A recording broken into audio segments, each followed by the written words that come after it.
Good morning, everyone present at the public hearing of the Vetting Commission. I am Andrei Bivol. I am the chair of the commission and chair of the panel C, and I declare this hearing open.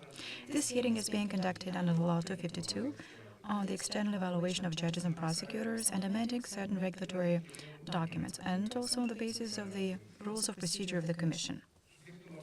The subject of today's hearing is Mihail Bușuleac, judge at the Cahul Court, former acting president and deputy president of the Cahul Court. Welcome, Mr. Judge Bușuleac. Good morning. I am joined by two other members of the panel C. To my left, Lovely Perling. To my right, William Brouwer. Both are international members of the Commission. This panel is also assisted by members of the Secretariat, and behind you, the representatives of the media and of the public. Also, here with us today, there is a photographer who will be taking some pictures in the initial part of the hearing for about 3 minutes. There is simultaneous English-Romanian interpretation.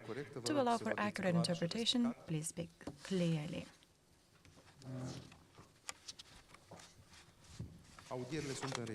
The hearing is being recorded. The recording is to be published on the website of the Commission, www.vetting.eu, within 3 days following the hearing. We shall perform a brief review of the assessment of Judge Bușuleac. The Commission initiated the assessment on the 2nd of May 2025 by notifying Judge Bușuleac by email and by requesting Judge Bușuleac to fill out and send back to the Commission the ethics questionnaire, the declarations provided for in the Law 252. Judge Bușuleac sent back the declarations of the questionnaire on the 22nd of May 2025. On the 30th of May 2025, as per Article 37, paragraph 3 of the rules of the Commission, Judge Bușuleac was informed about the fact that his file was distributed randomly to Panel A, that was then renamed into Panel C on the 20th of August 2025, the membership being the same though. The subject was informed duly about his right to file a reasoned motion of recusal if he believed that was necessary, but to this day no such application of recusal was filed. As part of the evaluation, the Commission obtains information from multiple sources, such as the National Integrity Authority, the State Tax Service, the General Border Police Inspectorate, other public institutions, financial institutions, and open sources. The Commission assesses the information that it obtains in terms of relevance and accuracy. From 8 August 2025 through 19 November 2025, the Commission has requested additional information from Judge Bușuleac to clarify certain matters, and that is part of 3 rounds of questions. This subject has provided answers and documents by the set deadlines with a delay of 2 days for the 3rd round. On the 28th of November 2025, the Commission notified Judge Bușuleac about the fact that it finished the evaluation and that it has identified certain doubts with regards to his observance of the financial and ethical criteria, and having thus invited Judge Bușuleac to participate in today's hearing. To be specific, the subject was notified about a potential discrepancy of about 2,300,000 lei between income and expenses, a potential failure to pay taxes of about 200,000 lei, and a potential violation of the obligation to abstain in certain cases where a particular lawyer and prosecutor participated. On the 1st of December, the subject sought access to the evaluation file. He was granted access to that on the 4th of December 2025, after having returned the notification on access to evaluation materials and the non-disclosure agreement. On the 5th of December 2025, Judge Bușuleac confirmed participating in today's hearing, and between the 1st and 5th of December, Judge Bușuleac has sent some explanations and additional documentation that the Commission has analyzed and included in the evaluation file on the 7th of December 2025. A day before the hearing, Judge Bușuleac supplied another round of explanations and additional documentation to the Commission and annexed to the case of the subject. Now, Judge Bușuleac, is there any additions you would like to make to the answers you've already provided? Well, there is additional information and documents that I provided, some information that I've already shared with the Commission after I got the notification, so I still stand by that. Your answers provided to the Commission and the information that you've submitted in the 5-year declaration and in the ethics questionnaire that you've sent the Commission on the 22nd of May 2025, is that information still accurate, topical to this day? Yes.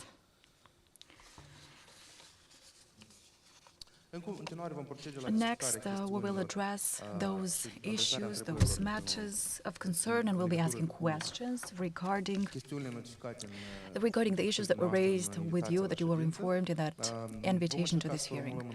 And we will try to word our questions in a short fashion, and please also answer in that same spirit, short and to the point.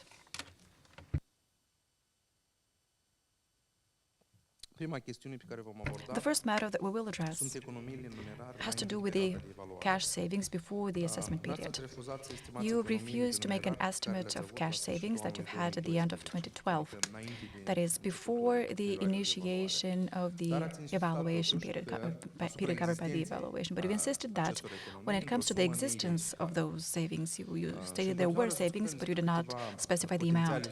Next, we will be speaking about potential sources of savings, of said savings that you claim you had. The first one is a donation received at your wedding in 2008. In the rounds of questions and answers, you reported having received about 30,000 euros on the occasion of your wedding in August 2008.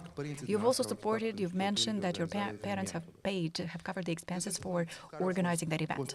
What were the total costs for that event? Can you tell us? That event has taken place in 2008, 17 years ago. I don't know, my parents did not report to me what expenses they've incurred. At the time, I had graduated, I was just about graduating from university, and I did not have income, so my parents have taken on those expenses. Obviously, nobody's keeping for 17 years any receipts whatsoever for such a long period. Can you tell us who was in charge of organizing the wedding? Who decided where the ceremony hall was to be for the other services? Who took care of that? My parents took care of that. What was your age at that time? I was 23 years old. What was the source of your parents' funds to cover said expenses? My parents were employed, they were working, and if you look at their salary, my father's, for instance, in that period of time, that was about 37,000 lei, which is about the salary that judges are receiving now who passed the vetting, and what that is believed to be a very big salary. Though we know that the purchase power in that time was much bigger than now. That is to say, my parents' salary was much bigger, and they also had a pension, and that information was already submitted from the SGS, from the National Social Insurance House. That information was retrieved and provided to the Commission, shared with the Commission. In addition to the expenses of your parents, did they contribute also donations at that wedding? Yes, certainly. How much did they donate on the occasion of your wedding? I really can't remember. I don't think it matters how much my parents donated. In 2008, at my wedding, at that time, I was not a civil servant. My parents were not civil servants. None of us was working for the government, and we never thought that we'd be asked about it. Though certainly, my parents helped me out because the Commission saw that my parents had enough funds.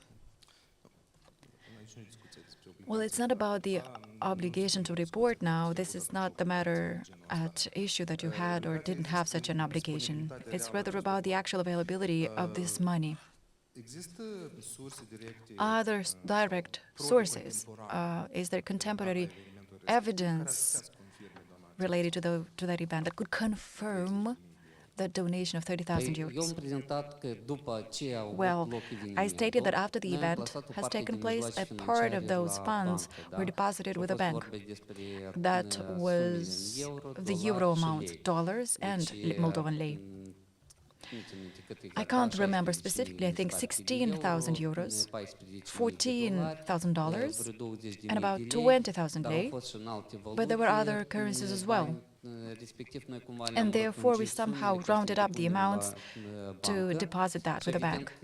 So obviously, the Commission has seen it. After the notification, I too have noticed that Energbank has given the information that the funds have come not in 2008 to that account, that the amount was deposited in 2009. So I wrote a request with the Energbank, and I've asked that they double-check the information they supplied, because most likely we have deposited in 2008 September remember those funds, for 6 months. And in 2009, that contract was extended, because I've noticed there is a 6 months difference.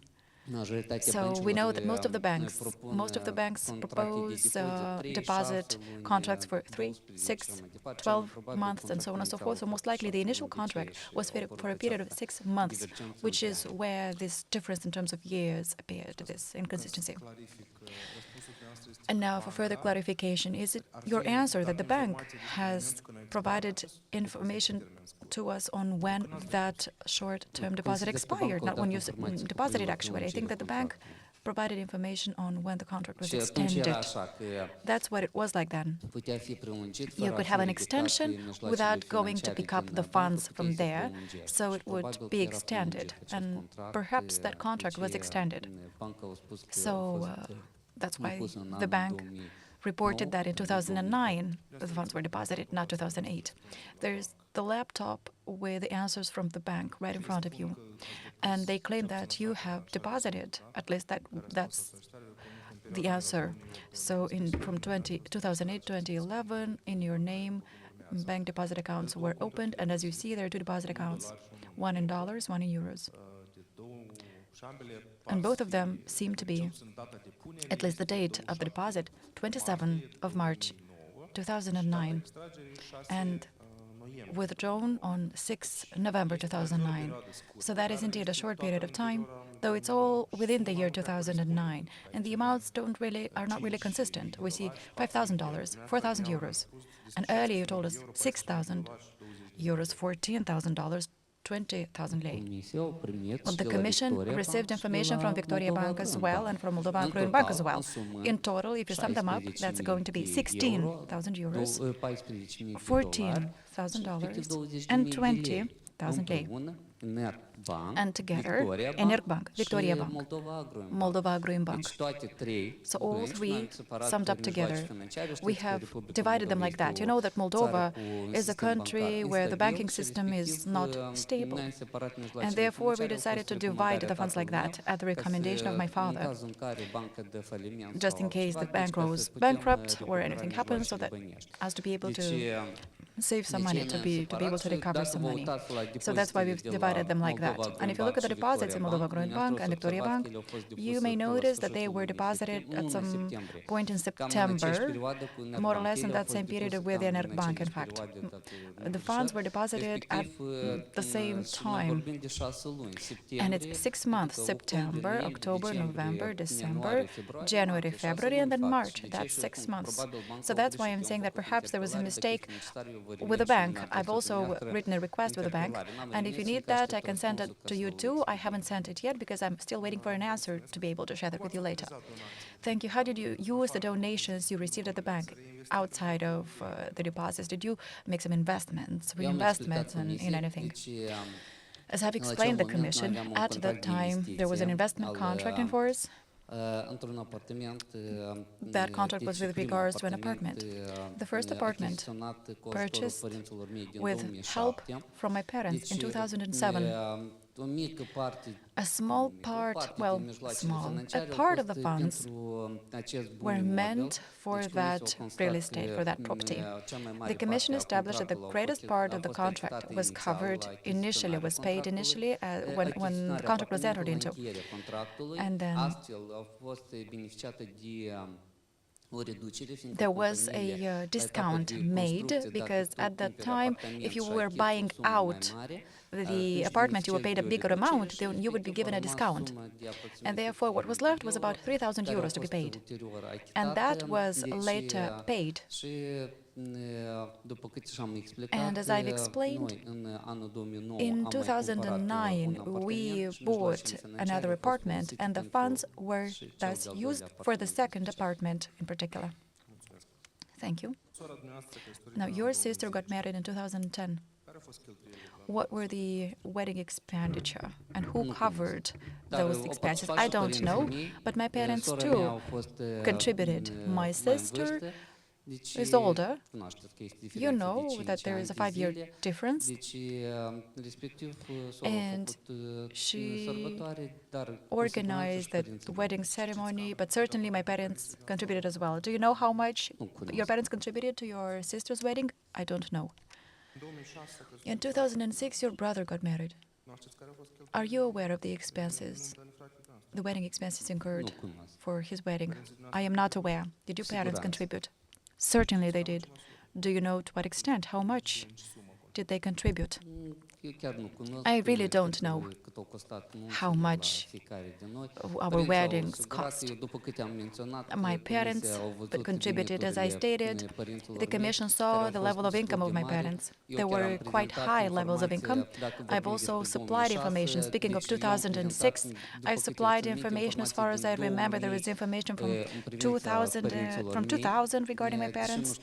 Though I didn't know, you noticed that the information was required as part of the pre-vetting assessment.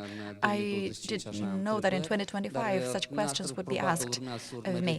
Perhaps you can follow the income of my parents until 2006. That income of my parents was significant. And you can also check the CEP, and you will notice that the income of my parents was much higher than the average nationwide.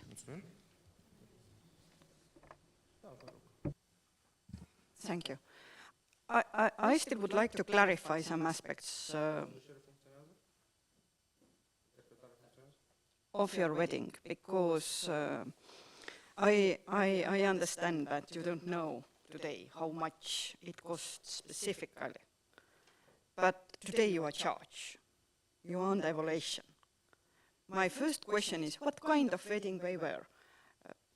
Just two of you, or with extended family, or party with guests? What kind of weddings? Very simple answer, please.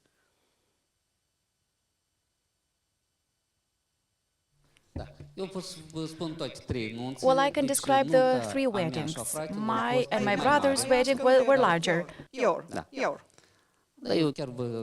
Well, I will explain about all three weddings. There's nothing for me to hide away from the Commission or from the society. There were a lot of guests from the legal system as well. Mine and my brother's. I just asked very simple question. What kind of wedding took place? Two of you, extended family, or party with guests? What kind of weddings? It was a large party. There were a lot of guests, especially on the side of my father, because my father had, he worked in the judicial system. He was a member of the Central Electoral Commission. My mother worked as a notary, as a lawyer, so they had a lot of acquaintances. And obviously, my parents invited a lot of people to that party. There were friends, there were relatives, and relatives of my wife as well. Thank you. And now my next question. But today, have you tried to ask, to calculate approximately, not just answer, but I don't know, but to calculate what was approximately, if you think about the event? This is the most important event maybe in your life. Have you now calculated, and could you tell us approximately how much it cost?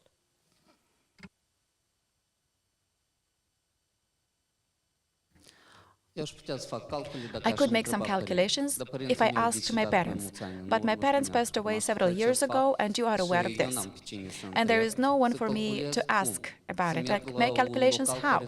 Go to a wedding place, restaurant that shut down a long time ago and ask them what was the cost of a menu back then? I don't know. In that period of time, I did not have any other ceremonies like that to be aware of that. All the expenses were covered by my parents because my parents had the income to do that. Thank you. I understand your parents have passed away, but and please answer me yes or no. Have you tried to calculate now yourself approximately the cost of a wedding in history? Have you tried to do it? Yes or no?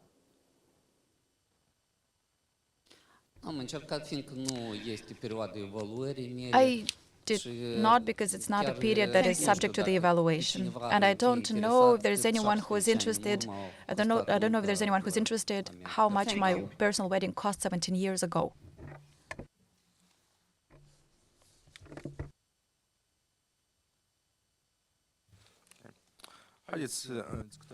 Now, let's discuss then about the apartment on Valea Trandafirilor Street. In 2007, the contract was signed for purchasing the apartment on Valea Trandafirilor Street in Chișinău, and the total amount was approximately 28,000 euros. You mentioned that your parents funded this purchase, but you did not mention several aspects. Could you please clarify how many payments were made and when the last payment was made for this apartment? As I explained previously, the initial payment was made with the initial contract. It was 27,000, 28,000, if I'm not wrong, yes, okay. This was the initial payment made by my parents. Thus, subsequently, we paid, and the last payment was made in 2011 when repair works were done. They said that if we wanted to do repair works, we had to pay fully for the apartment. So in 2008, the apartment was paid in full. How many payments were in total made? There was a big initial payment, and then the other ones, there were two other payments. So three tranches, three payments. Yes, the last payments were in smaller amounts compared to the first one. So besides 28,000 euros, you paid two other payments, or these 20,000 euros were divided into three. The first payment was 28,000 euros, and the rest of the contract amount was divided into two payments, if I'm not wrong. What was the total amount of the what was the price in the contract, the final price? I have several assets that were bought in 2007, and I cannot tell you, I don't remember clearly. So I see here that it says 28,000 euros paid initially. It's from the hearing notice, and 3,600 perhaps was divided into two payments. So when we received the keys, we paid the last payment. We made the last payment. In 2007, the cumulative income of your parents was 238,000 lei, and this is in line with the data provided by the tax service. How were they able to pay for that particular apartment? Because the amount, the initial amount they paid, 28,000 euros, went way beyond their cumulative income. I reiterate, I presented you the information on the income starting in 2000, and you can see the data there. I knew that for a period of time, my mom had a bigger salary, a bigger income than my father did. So financial means originated from their salary income, and I presented the data starting with the 2000s for you to identify the origin of the funds for the apartment in 2007, bought in 2007. I realized you had to look back in time. So you say that these are savings from previous years. Most probably, yes. If in a year it doesn't cover it, the amount, it means that it's money from other years. Do you know what were the savings of your parents in 2007? No. Before 2007, your parents conducted made several investments and purchases, for which it seems they used the savings that you're referring to. And mainly, these are the following, the main purchases. 0.12 hectares land plot in Singera, the construction of a holiday house of 59.1 square meters and 3 ancillary buildings of 15.6 square meters, 41.4 and 9.8 square meters respectively, that were put into operation on 6th of March 2007. According to the satellite images from 2007, constructions seem to be made from modern materials. Also, an apartment of 84.3 square meters in Chisinau on Independence Street was bought in 2003, was sold in 2024, and 5 construction land plots of 0.14 hectares, 0.63 hectares, and 0.30 hectares. 0.39 hectares and 0.55 hectares. Also, an industrial building was bought of 1,387 square meters and a construction of 86.4 square meters in 2007 in Ungheni. And cars, Ford Mondeo from 2003 bought in 2007, a Honda from 95 bought in 2006, and BMW 3281 from 96 bought in 2007.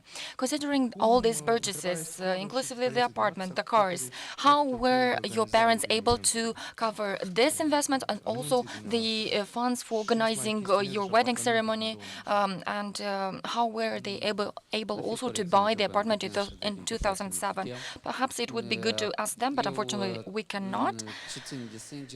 Now, regarding the land plot in Singera, the construction started in 2000.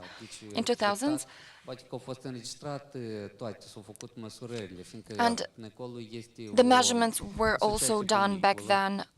There's small orchard association, and you're allowed to build constructions. There are a lot of constructions that are not necessarily illegal, but back then we started with the construction. I'm sure that by 2003 the house was started being built. When I was a student, there were other ancillary buildings built on that land plot. So it means that in 2004, 2005, there were other ancillary buildings there on that land plot. Now, about the other land plots and assets, I mentioned that my parents had a quite high income. Now, coming back to the apartment from Valea Trandafirilor Street that you bought in 2007, your future wife signed the investment contract 8 months prior to your wedding. And the question is, could you please clarify how did it happen? Your wife signed with the name Bușuleac 8 months prior to the wedding. We changed the contract after the wedding because this was an investment contract and it was not registered anywhere. In order to prevent any problems with the cadastre, the name and surname was changed. So there should be some data on the fact that the amounts were paid in 2007. A new contract was signed with her name, Bușuleac, the name she took after the wedding. Now, a practical question. If the price for this apartment was paid by your parents, why didn't you sign a contract in your name? It wasn't a problem. We were basically already a family. We were living together, and everything was ready for the wedding. And this is why. Did you reimburse any part of this amount of money to your parents? No. You mentioned that the apartment was ready to be given, to become operational at the end of 2010, end of 2011. You stated that you had no significant expenditures for repair works because they were done by your brother-in-law, but and that the construction materials were provided by the parents. But it sounds a little bit unbelievable, considering that you had tens of thousands of euros available, extracted from your bank accounts. So how would your brother-in-law accept to work for free for you if you had the means to pay him for the works? He was young, unmarried, we had a beautiful relationship. We were like brothers, and they were like good siblings, he and my wife. So he accepted to do the works because he was good at it, and there was an understanding between them. My parents covered the costs, so the family of my wife provided the manual labor, so to say, for the repair works. So you say that he helped you free of charge based on this family relationship, and he was not married. No, back then he was not married. He married afterwards, a little bit later. Another question, in the same context. Considering that you had the available financial means, why did you need for the parents to pay for construction materials? I explained. The repair works were done around 2011, at the end of 2010. At the beginning of 2011, they were finished. There was another investment on Cahul Court Street for the apartment from that street, and we had the obligation to pay for that apartment. This is why we saved some money in order to be able to make the payments for the other apartment. In the hearing notice, you mentioned that I didn't have modest incomes. But we took over this responsibility to invest in that apartment, so we saved money, especially in foreign currency. Thank you. Now, let's go back to the amounts deposited in 2008 and withdrawn in 2010. 12,700 euros, 20,000 lei, and around 16,000 euros. You presented the evidence for a total amount of 19,300 euros in September 2008. My question is, these funds are all your savings that you had in September 2008?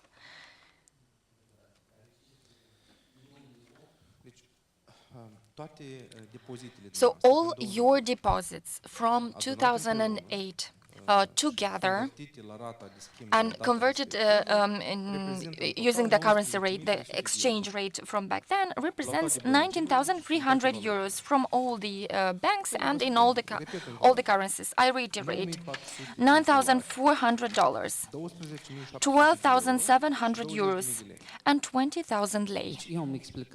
I explained that part of the money in dollars, euros, and lei were deposited with the bank in order to incur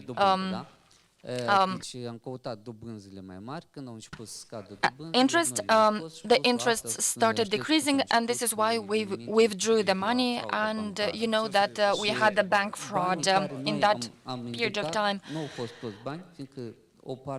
Part of the money from the wedding were left with us. It was not all deposited. But you mentioned that you deposited everything in different accounts, bank accounts. Now you say that you had also cash savings. We didn't deposit all the money with the bank. We rounded up the amounts and deposited. For instance, we received Ukrainian hryvnias and we didn't deposit them with the bank. Okay. Based on the documents you provided, the total amount was 19,300 euros. Besides this, did you have any cash savings at the end of year 2008? At the end of 2008, obviously I did. I said that I still had money from the wedding. What was the amount?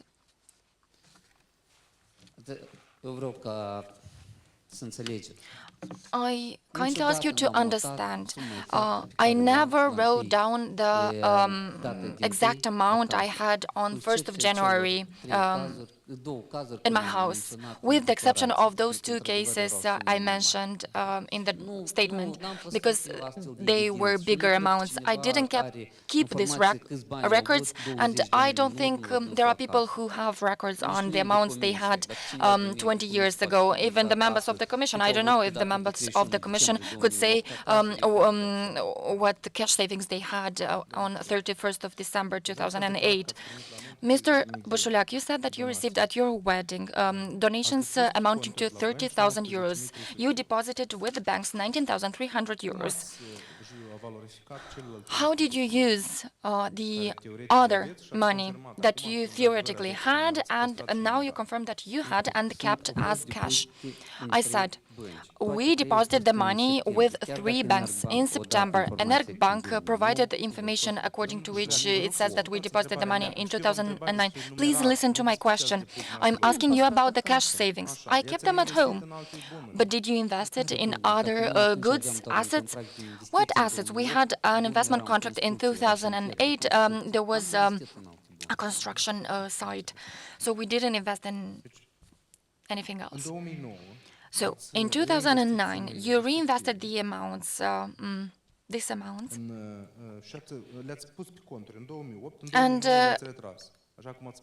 in 2008, you deposited with the bank. In 2009, you withdrew to 22,500 euros because the amount increased due to the interest. By the end of 2009, did you withdraw everything? What was the reason for withdrawing the entire amount? I explained. We started investing in the second asset. Moreover, my father recommended us withdrawing the money from the bank. He said that there could be some issues in the banking system and made this recommendation. He recommended to deposit the money with the bank and to also withdraw the money from the bank. Where did he have this information? How did he anticipate this, that issues will occur? Well, he just made this recommendation to withdraw the money from the bank. I cannot tell you anything else. And even the interest rates decreased back then, and he told us we need to withdraw the money because of the decreasing interest rates. Okay, let's discuss now about the second apartment from Calea Orheiului Street, Chișinău. Besides the funds for buying the apartment and the refurbishment works, the Commission found out that you paid 20,000 euros for the apartment, and you did not respond to the questions of the Commission on the source of the money. And during this period of time, you did not have any income. And it seems that you used what you were left with from the wedding in order to make the investment for the apartment. How do you explain that even though we were able to account only for 22,500 euros, what you withdrawn from the bank at the end of 2009, by the end of 2012, you spent 20,000 euros more inclusively with refurbishment works. How did you cover the deficit, the gap? Perhaps you did not pay attention. I explained that the repair works for the second apartment started in 2017, and I presented the evidence for the expenses made using the credit card. The company had some financial problems. There was an insolvency procedure. Some criminal cases were started. There are final sentences in those cases already. against the accountants. We invested financial means only to pay for the apartment, to buy the apartment, but the apartment was not ready to be lived in, and we did not do the repair works in 2013. When the last tranches were paid, the repair works were not done. But I explained that besides the personal funds that we had, my wife was employed, and she also received an allowance for the child, and I had a private company, and I received from the National Institute of Justice a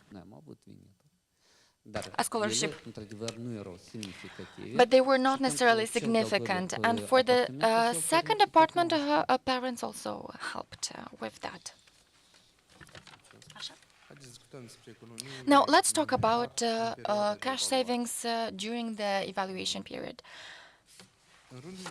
In your rounds of questions, you did not estimate the cash savings during the evaluation period. Please tell us why you were not able to make these estimates. Now, today we see that you don't have any recallings about the amounts before the evaluation period.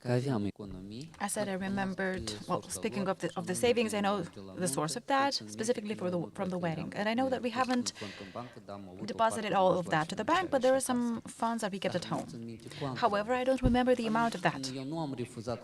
And I did not refuse to tell the Commission how much we've managed to set aside as savings. I've just explained that if necessary, we can seek an accounting expert review, an audit, and have them make the calculations. In the first years, for the first years, it's easier to make some calculations. And I keep saying that the money from the wedding in 2013 have been used up at that time, so they did not move over to 2014. However, starting with the next years, we've had several sources of income, we had more expenses, and I wouldn't be able to make accurate calculations as to how much was left, and I still did not have the obligation to report those savings. Had I had that obligation to report savings, I would have made the calculations. However, when such obligation emerged, I started to report.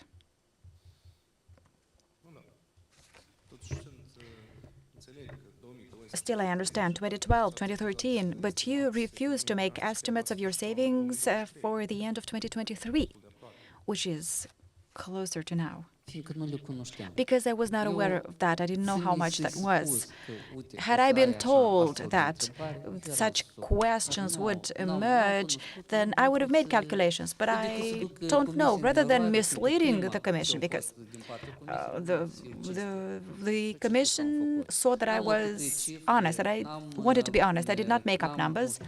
I did not, how should I put it? I did not try to lie or cheat.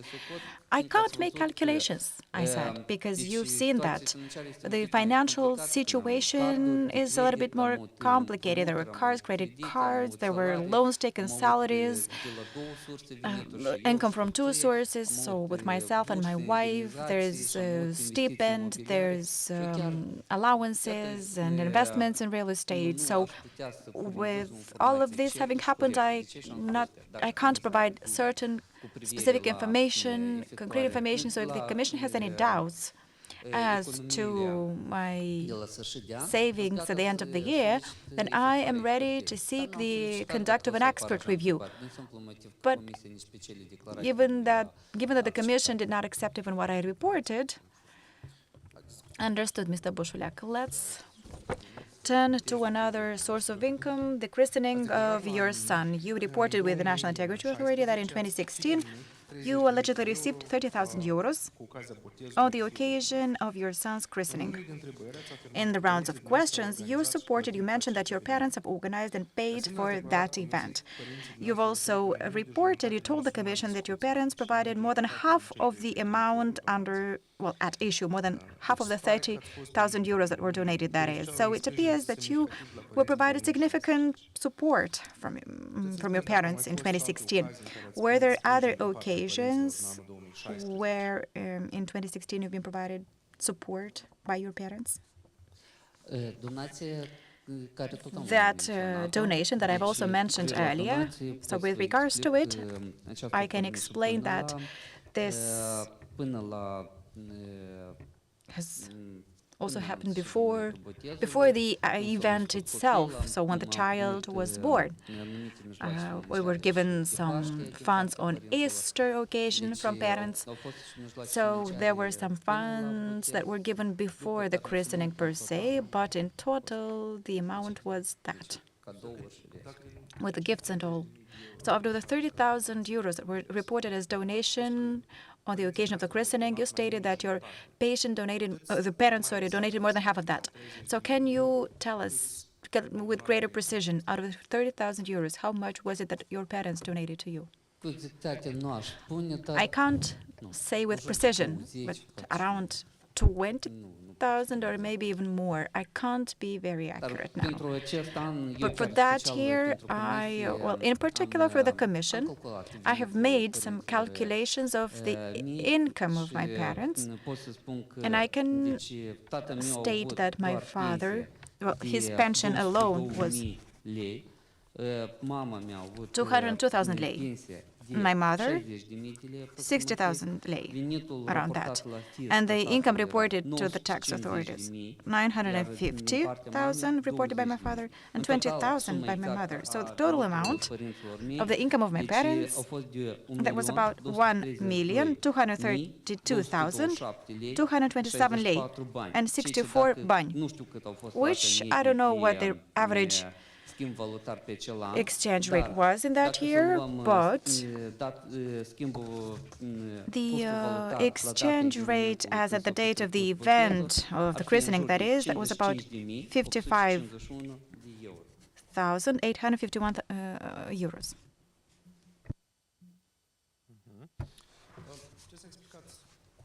So can you tell us, can you explain if your parents have incurred all the expenses for organizing the christening party, that whole event, and have they also made a donation? So what were their costs for, well, around that particular event? Well, my parents had a tradition to help us all the time, not only myself, but my siblings as well. They would never say how much something costs. They would do that out of their heart, out of their love for their grandchildren. I don't know how much it cost them, but I found in the materials of what was sent to me to have a look at it. I did not look into all of that. There's 11,000. But there was an answer that I came across from the restaurant Hanul lui Vasile, and it was stated there that on the list of clients they have Bușuleac Olga. That was my mother, and her phone number was there as well, which is again, I think, another way for the Commission to realize that my mother took care of organizing it. I am not on the list of clients of that restaurant. They did not keep documentation information. As you know, nobody keeps for tens of years documents, accounting documents or some accounting records for that many years. And the average menu was about 800 lei for an adult, I guess. And in that event, we've also had a lot of children.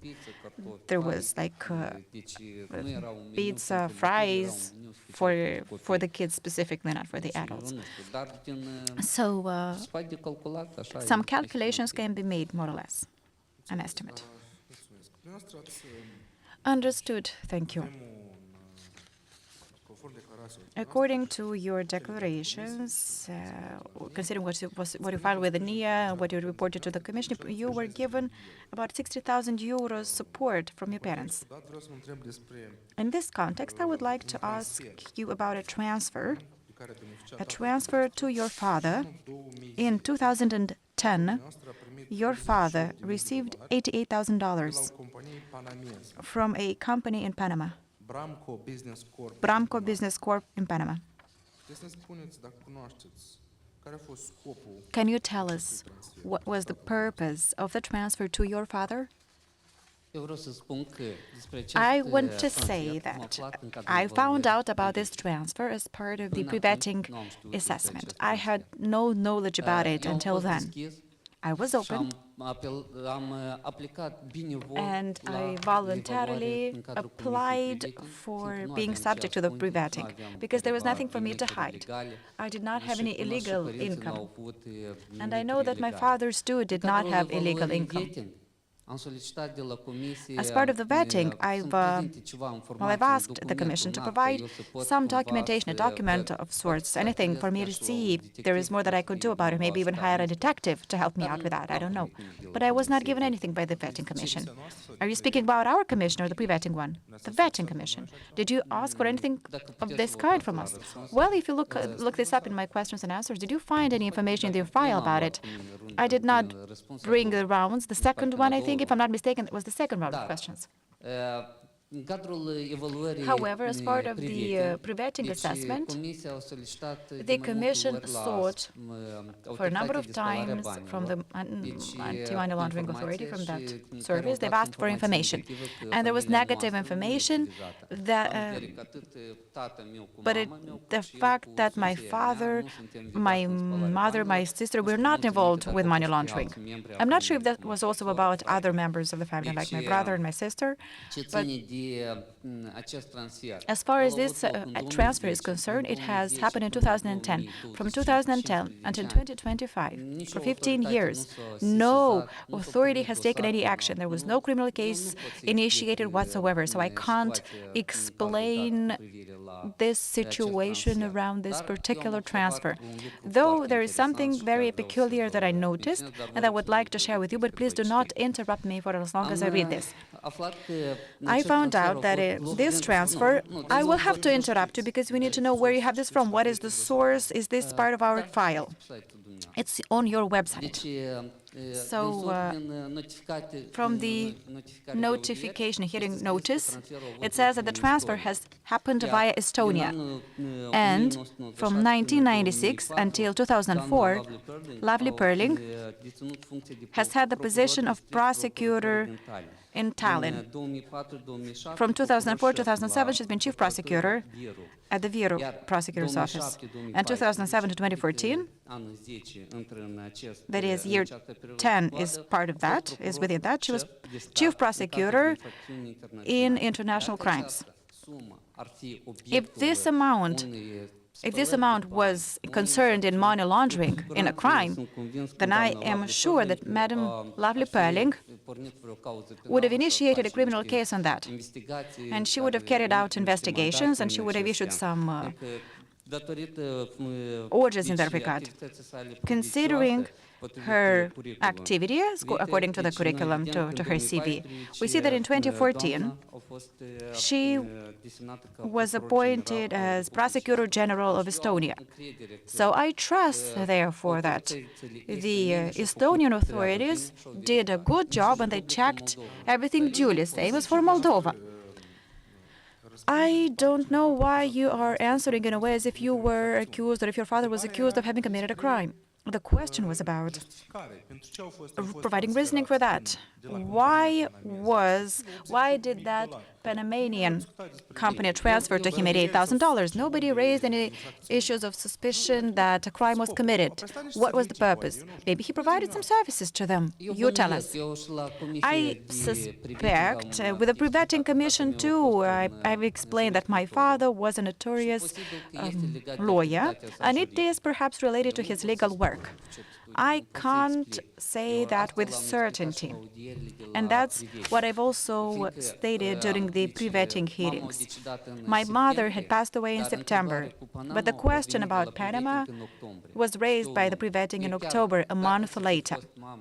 Even if my mother was alive, well, if my mother was alive, I would have certainly asked her about it. I've looked into all of the documentation at home. Unfortunately, my parents did not keep any documentation related to their professional life, so I found no information at home.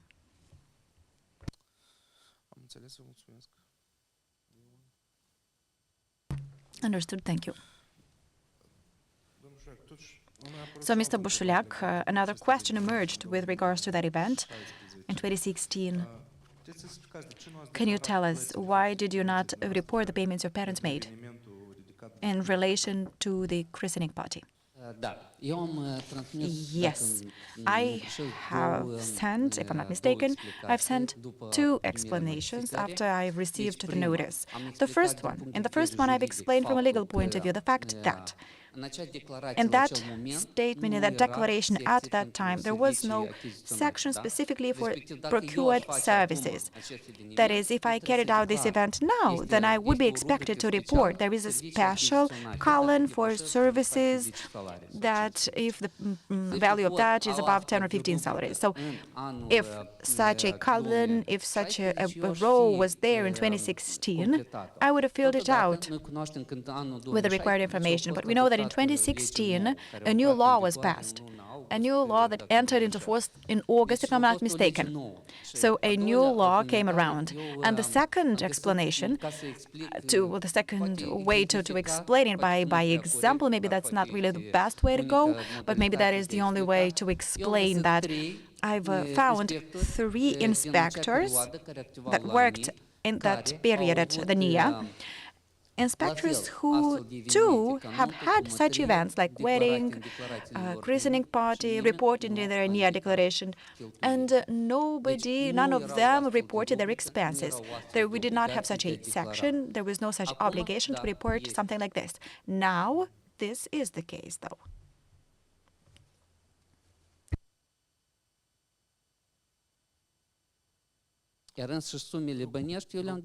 And the funds I've reported. I would like our colleagues to zoom in on the declaration right there so that the subject can see it. Zoom out a bit. That's good.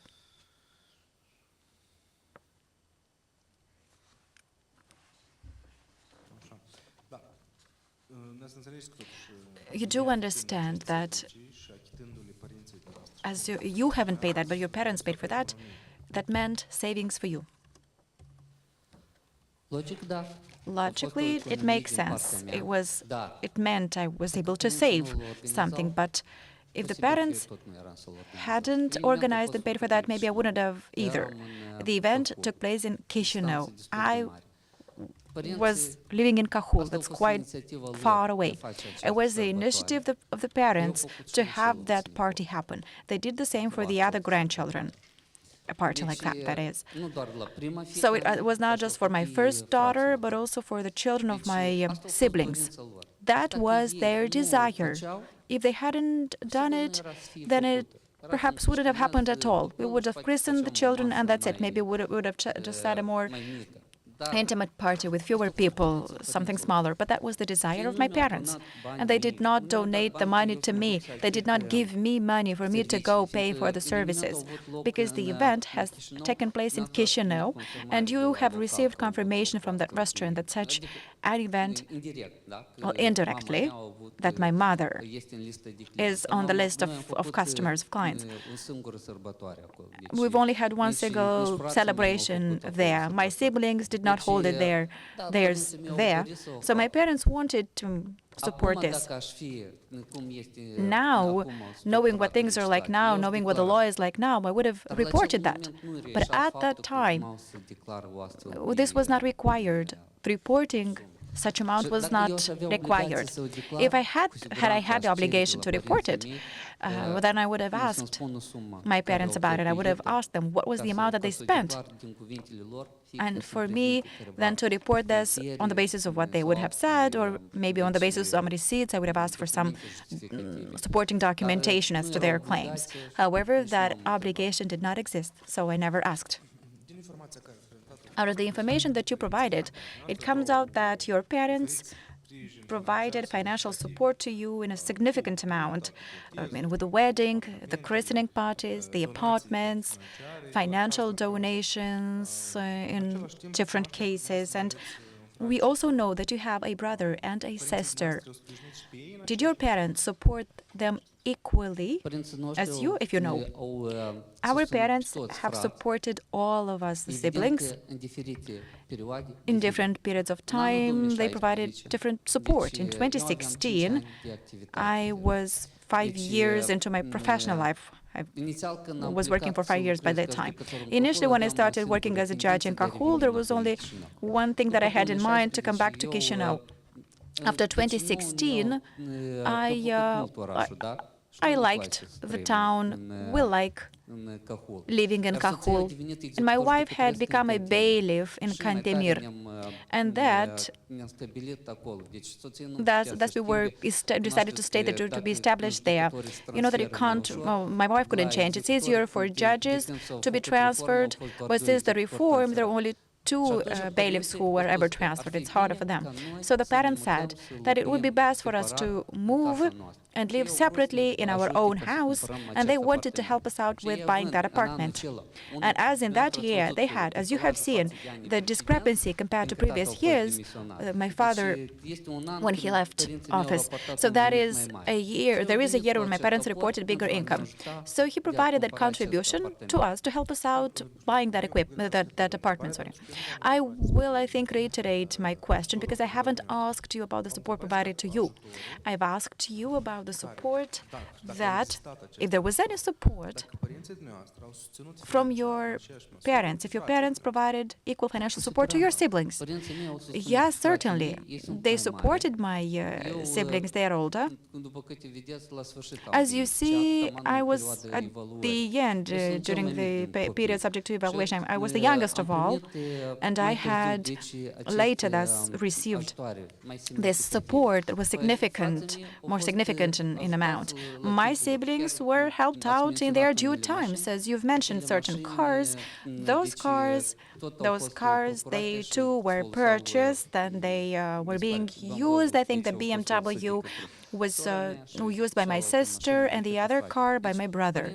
So my parents helped as much as they could. Can you make an estimate as to the size of the financial support that your parents provided to your brother and to your sister? In what year? For the entire period of time. For the entire period of evaluation? Obviously not. I can't. They were helping when it was needed. My sister lived mostly abroad. She lived for a time in Romania, then in UK. She would come back to Moldova just to see the family. My parents helped her as well. As regards my brother, well, he also received help. Did you try to learn from your brother or sister to find out approximately what was the amount of financial help received from your parents? No. Why?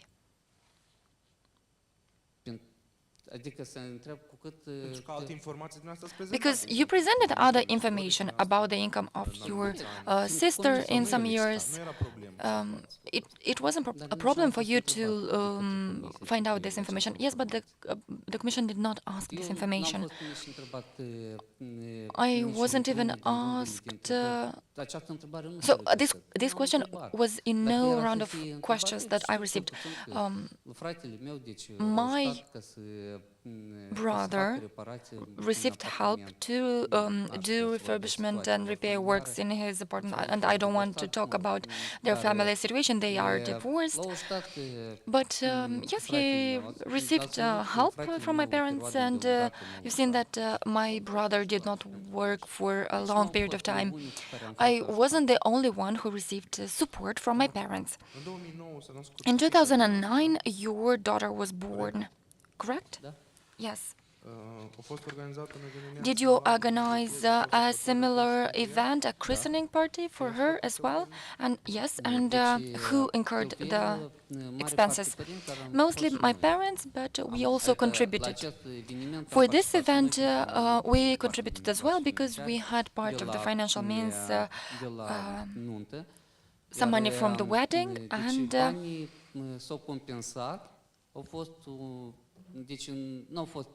In 2016, parents provided a bigger support, this gift for a christening of the son of our son, a bigger amount for us to be able to buy an apartment. And for our daughter, they covered the costs. And in the vetting declarations, I did not mention this. During the pre-vetting, I mentioned that we received some money during the christening parties. The christening party for my daughter took place in 2009, but the evaluation period was from 2013. And it was, by the way, on 21st of November when Michael Archangel is celebrated, and she's Mihaela. Okay. In the first round of questions, we had question number 7 on this particular topic, on the support provided to your sister and brother. Please tell me, your parents organized similar events for your nephews and nieces? Yes. Could you tell us what year it happened in? Well, during the years when they were born. All the children were christened 3 or 4 months after being born, and this is when all the events took place. And these were similar events, similar amounts of money were donated. Madam Perling did not allow me to explain, but I wanted to explain that for me and my brother, a bigger events were organized because we're living here and we work here. My sister lived abroad mostly, and there were smaller events for her because her friends, her acquaintances are abroad, so not many people participated in those events for my sister. Thank you.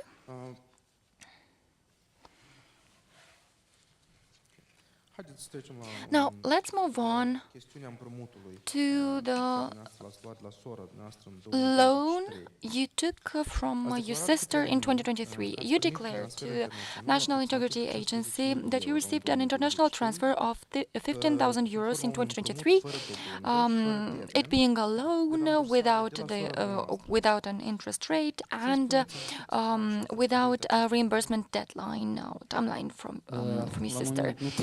In how many transfers did you receive the loan? I cannot say exactly because it was made on the name of my wife. There were at least 2 tranches because the first one was used in order to pay for a credit and the second one to buy an asset.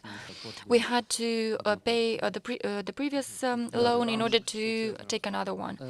So the money was transferred to your wife. Yes, to my wife. It was sent, and perhaps the bank has some limits when it comes to transfers to a certain person. The Commission identified a series of transfers from the UK on the to the accounts of your wife, but the total amount doesn't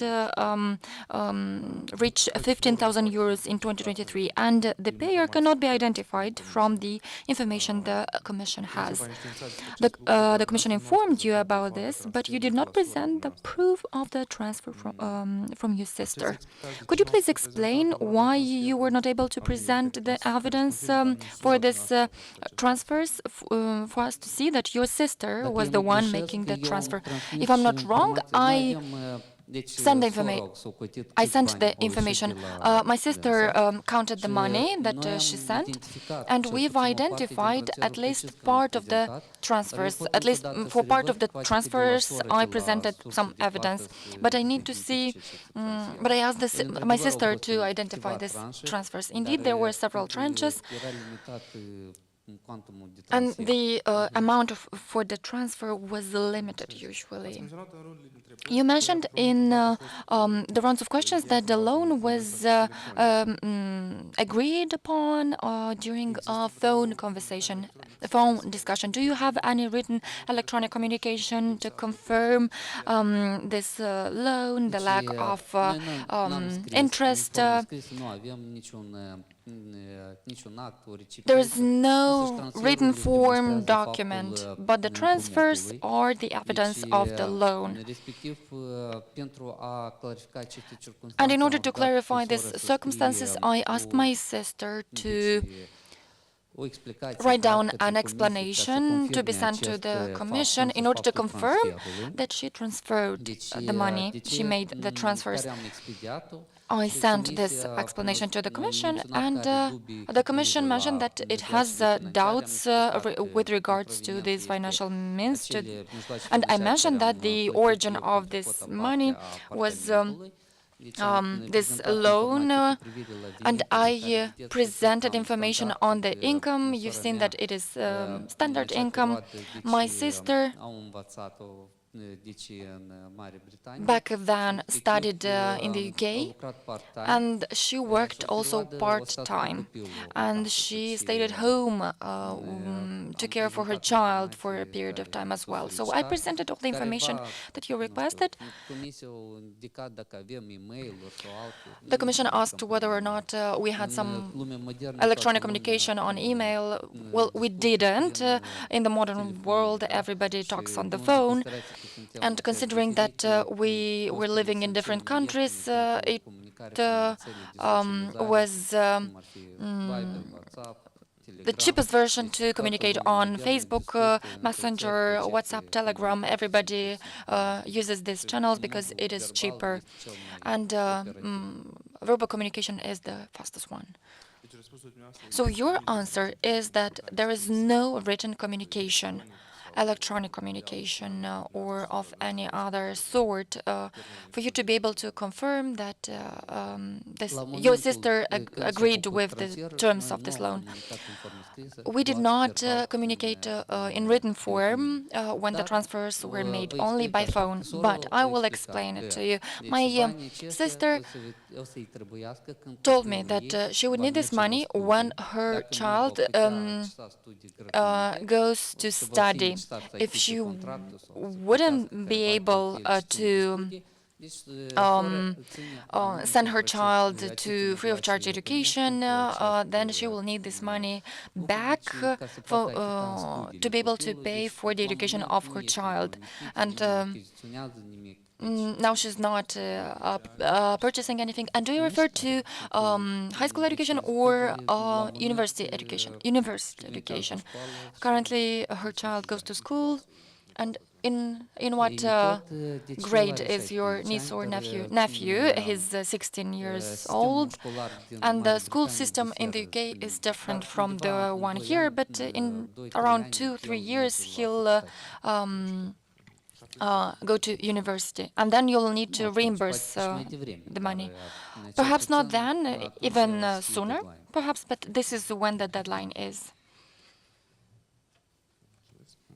Thank you. From the document presented by you, it seems that your sister had an income of around 12,000 pounds a year. Could you tell us where she works? She worked different jobs. She had unqualified jobs. She studied mainly because she wanted to have a qualified job. Now she works in a company, as I understand, and she has a higher position there. But she worked part-time.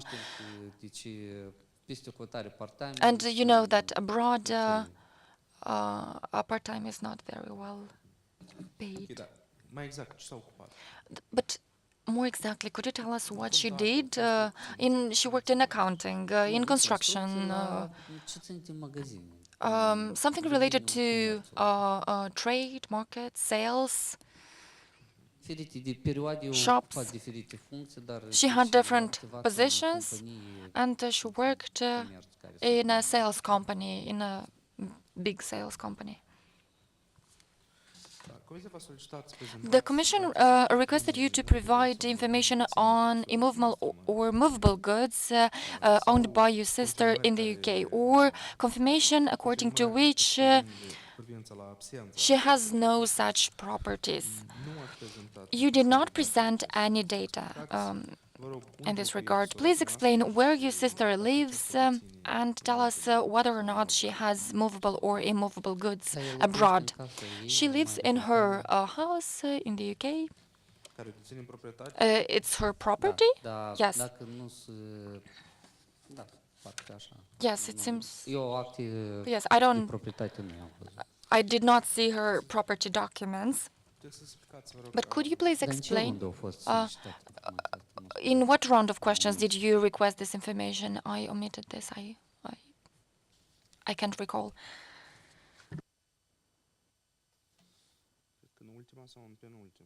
In the last or previous to last?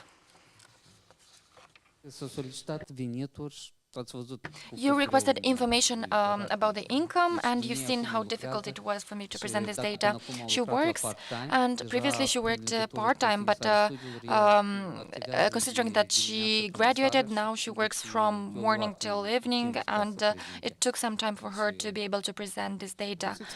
Could you please explain? Your annual income was 12,000 pounds. How was she able to provide you a loan of 15,000 euros, which is an amount higher than her annual income? I explained. These financial means come from buying and selling share, her share from of the parents' apartment. And I covered the share because my sister, as I told you, is not living in Moldova for a longer period of time. She is living abroad, so they sold this share of the apartment because they don't need it. And she transferred the money to the UK. What year was it? From selling her share of the apartment. Everything happened in the same year, 2023. So when she took out the money from the country, she didn't know that she'll have to provide you with a loan. No, because at the beginning of the year we paid her the money, but the loan was taken at the end of the year. In front of you, you can see the second round of questions, question 22, on the property or assets owned by your sister.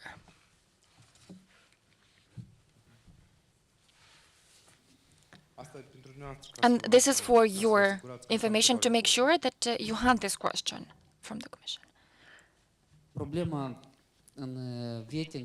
The problem during the pre-vetting was that there were short deadlines and the questions were on tens of pages. And yes, I would provide answers, but there were still unclarities. Perhaps they should have been grouped, categorized in shorter categories, but these were hundreds of pages, and when you scroll down on the screen, it's difficult to see everything and take everything into account. So I acknowledge I omitted this. I missed out on this question. I forgot about it. Please tell us, also in 2023, you bought back the share of your parents' apartment from Independence Street, and you paid your sister for that share 300,000 lei in April 2023. You paid in cash to your sister? Yes. To understand the succession of the events correctly, you bought the share from your sister. You gave her 300,000 lei, which is approximately 15,000 euros. She took it with her to the UK. Then she provided you a loan. She gave it back to you, basically. Yes? Yes.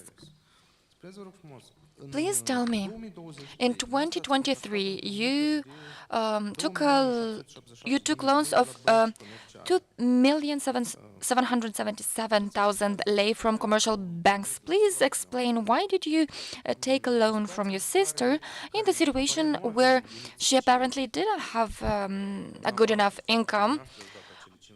Besides the fact that you provided her with those 15,000 euros, she had no other income during that year to cover such a loan. You took loans 10 times higher than the loan provided by your sister. Why did you do that? For me to be clear and for the larger audience to have clarity, you took the total amount from different banks. There were several loans. Loans were taken in subsequent steps. We took this loan from my sister because we knew that she had the money, and I explained during this hearing earlier that from the first transfer she made, we paid for a loan fully in order for us to be able to take another loan. The bank doesn't give you a different loan if you have an older one that is unpaid. You need to pay for the previous one. To paraphrase and to make sure that I understood correctly, you loaned 15,000 euros from your sister in order to reimburse another loan and take a different one. Understood.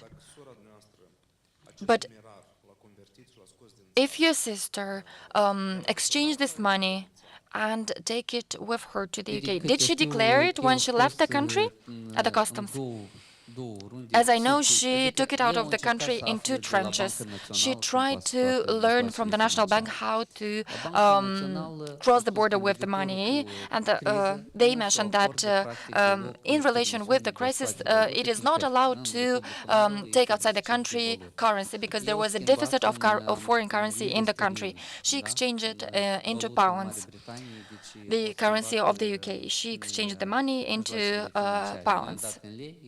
We gave her the money in lei, she exchanged the money into pounds herself. She tried to get the money out of the country, formally, officially, through official channels, and the National Bank told her that you're not allowed to take foreign currency out of the country because there was a deficit because of the war and other things and restrictions in place. So she divided the amount into 2 tranches under 10,000 euros. And she crossed the border twice, you mean? She left the country twice? I cannot tell you that. If it was her or her husband who divided the money and crossed the border with them, I don't know. Thank you. Let's move on and speak about the real estate on Timiș Street in Chișinău. Or yes, I have some follow-up question about the loan. First of all, I would like to understand how often your sister visited Moldova in 2023? I can't provide a precise answer as to how frequently she should visit, but at that time she came because we took care of the paperwork regarding the inheritance after the parents passed away. So that's when we gave the funds to my sister. She came on that occasion. Now I can't remember. I really can't remember. In 2023, however, certainly at the end of the year she did not come because she made Just a transfer. Approximately about once in a year or several times or every month?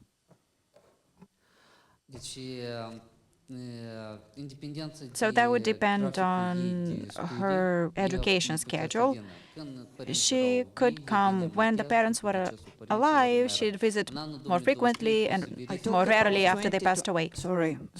Please, listen my question. I talk about 2023. I can double check and then provide an answer in writing to you as to how the funds were taken out by my sister. You don't remember why I ask, because I would like to understand why it was to do everything so in complicated way, because the sister took money from you, withdrew the money, went abroad, and then she gave your loan. That's my question. Why it was necessary? Why you just didn't agree that you could use the money?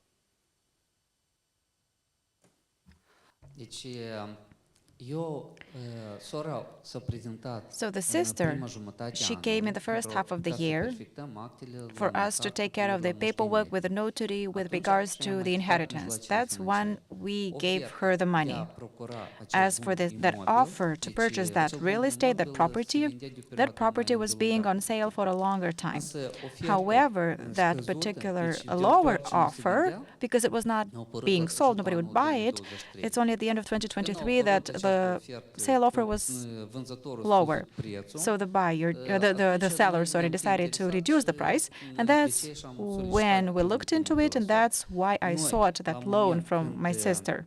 i-am achitat When deci, we în baza contractului de vânzare-cumpărare a gave proprietăți din the apartamente payment pe on the strada basis of the Independenței, contract for the apartment on Independenței Street, when we gave her that money on the basis of that, we were not aware at the time that we would purchase the property in Deci, Cahul. probabil, dacă So, nu era să perhaps, achiziționăm if we hadn't bunul bought imobil între aceeași perioadă când the sora apartment in se that same period of prezenta la time, notar, well, if we had bought it the same time that my sister came for the notary procedures, then we would have suggested her to postpone the payment, or we would have taken a bigger loan. luăm concomitent un credit We would at the same pentru time have taken a loan for both the apartment on Independenței Street and for the property in Cahul. But we made the payment on the basis of that contract in the beginning, in the first half of the year. I think it was April, if I'm not mistaken, or March. I can't remember very well. And then the sale and purchase procedure for the Cahul property occurred in November, so about half a year later. You just confirmed that it was April 2023 when you paid your sister 300,000 lei. Is it correct? Da, dacă contractul nu l-am aflat. Yes, I don't have the agreement here, but I remember it was somewhere around Easter, March, April. As I understand that there wasn't written agreement about your 15,000 loan. Is it correct? Împrumutul din noiembrie au The fost loan in luat November prin has transfer occurred bancar. only Însăși by transferul bank bancar transfer. în The bank jurisprudență din transfer Republica Moldova in Moldova, well, that is a loan, It was that particular oral case. agreement. My question is, between whom was this agreement? Agreement of a loan. Eu cu soție, I and my am wife, împrumutat de la we sora mea. took this loan from my sister. Eu cu soție am luat I and my împrumut și wife am- took am this luat loan, angajament că o să and discutăm we've cum also- mi le va cere We were sau also committed to give the după money back when necesitate, she dar would ask el for a spus it așa, or că ea nu are as nevoie de necessary. But she mijloacele said bănești, she did el not va need the păstra, money and that she would pentru keep studiile it for ficiorului the său. education of her Și a spus son. că, And deci, she said când aveți that posibilitatea de when mutat, you can give it atunci back, mi le restitui. then Deci you nu give it era- back then. Nu avea altceva. There was no, Nu cumpăra atunci bunuri, she was nu not about to făcea buy reparații, nu any făcea property. nimic. She was not Yeah, doing any yeah. refurbishments. And very briefly, please, to whom and how your sister paid the money, 15,000? Transferul a avut There was a loc transfer de pe contul from the din account Marea Britanie from the a Great Britain sorii, of my pe sister, so contul my sister's soției account și to the account noi of my am- wife. Noi am arătat chiar și întrebări And we've sunt, shown that din Marea Britanie au fost from Please, the Great please, Britain. Dar yeah. de ce pe dacă pot So, să explic, if de I ce may la soție explain fiindcă why to my creditul wife's era pe account, numele because ei, the cel mai loan ușor was să in her plătea și, name, deci, and it was easier for her to pay that up. Sorry, which loan was in her name? Deci, dacă eu nu greșesc, If pentru I'm not ultimul mistaken, mijloc de for the transport, last Toyota. Toyota car. Yes, Deci, yes, n-am luat, We've credit taken și a loan, banca aceasta. and I think it was that. But the 15, like you just said, it was loan between you and your wife and your sister. Da, Yes, the discussion was like that. I and my wife asked my sister to lend us that money. But the transfer, so that it's not, scattered, some money to me, some money to my wife, all the money went to the account of my wife. And the Commission has seen those transfers and has raised questions regarding this transfer from the Great Britain. As you are charged, that means all your loans must be as transparent as possible and as clear as possible. And my question, did you ask from your sister that she should mention or to use some kind of specific indication that this amount, this transfer is this loan or part of a loan? And the same question about paying back. Did you think about that it's necessary very clearly to notice somewhere that this is this loan, 15, even when the agreement was just an oral agreement? So my question is, did you use some kind of specific indication that this is loan in a transfer? Yes or no? This is just yes or no question. Da.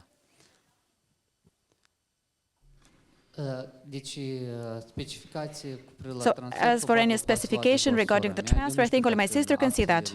I don't know whether in the documentation paperwork of my wife, when she received the money to her account, the information that goes to her is that she received a transfer. I don't know what my sister wrote for the transfer. Maybe there is a column or like a field that you have to fill out that it's a transfer, a donation on the basis of a contract or something. I don't know what she has written there, but we knew that there was that amount and that we were just not about paying back. It was not just about paying back the sister the amount that was lent, but also there was some commission that she was also charged, the sister, that is. And my last question is, did you ask from your sister, mention it very clearly in transfer documents, that this is loan? Did you ask for transparency of your loan as a charge?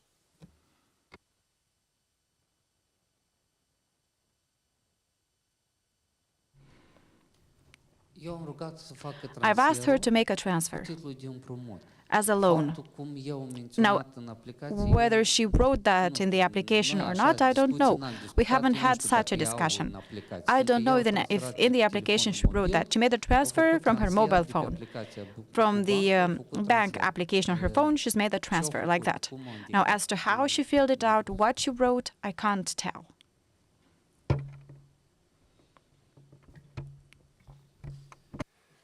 Did you pay your sister back in the meantime? No. I haven't, no. Okay. You told us that your sister borrowed you the money on the condition that if she would need it for the education of her son or her daughter, I'm not sure, that you had to pay it back. Are you, as for today, able to pay it back? Do you have this 15,000 euros in your house to pay back your sister?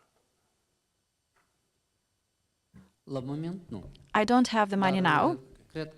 However, I think that after we go to address the next subject that Mr. B will try to address, I think that'll mean that I have, and I will explain why.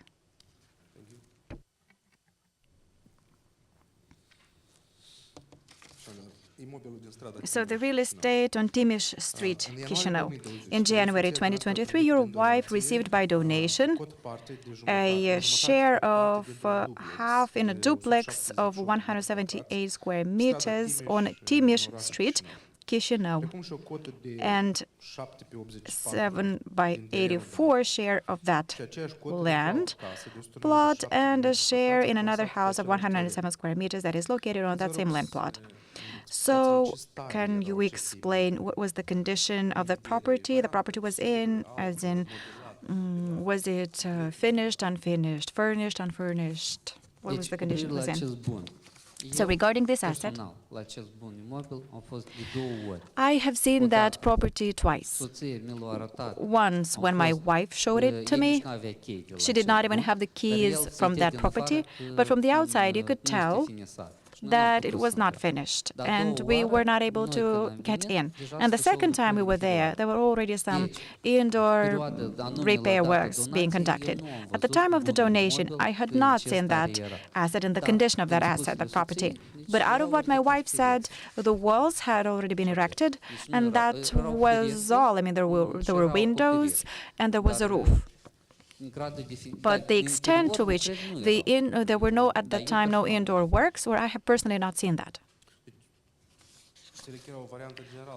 So was it like the one you just have the windows, but it's not Din afară- inside, no în works had afară been erau performed? ferestre, Well, dar outside, I mean, there were din windows interior installed, nu am but the văzut, inside I dar haven't nu erau- seen nu erau lucrări that, but deci nu works erau were not făcute being lucrări carried finisate out în at that interior. time, so indoors. We've looked at the pictures that you've shared, and they show significant expenses were invested into the repair works. Who did the work for bringing the apartment into the Deci, current condition? ați văzut So că, you've seen that au fost donații din partea there were persoanei donations made by inițiale E și, da, să-i E. păstrăm anonimatul.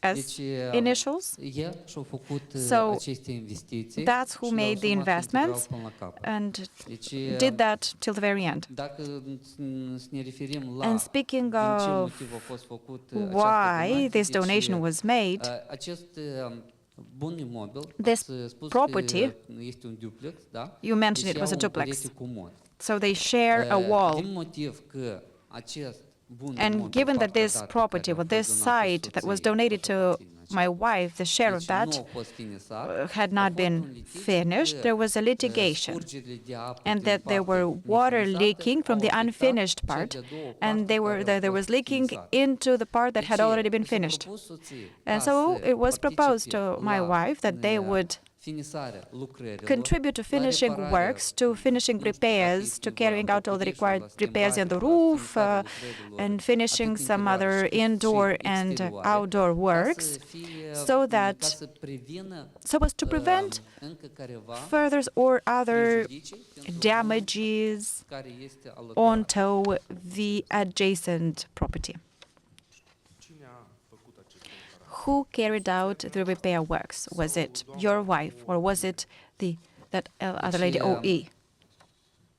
OE nu știu cine este, OE, dar I don't know e who și- OE is, but it's deci, E. It's OE. Those are the initials, OE.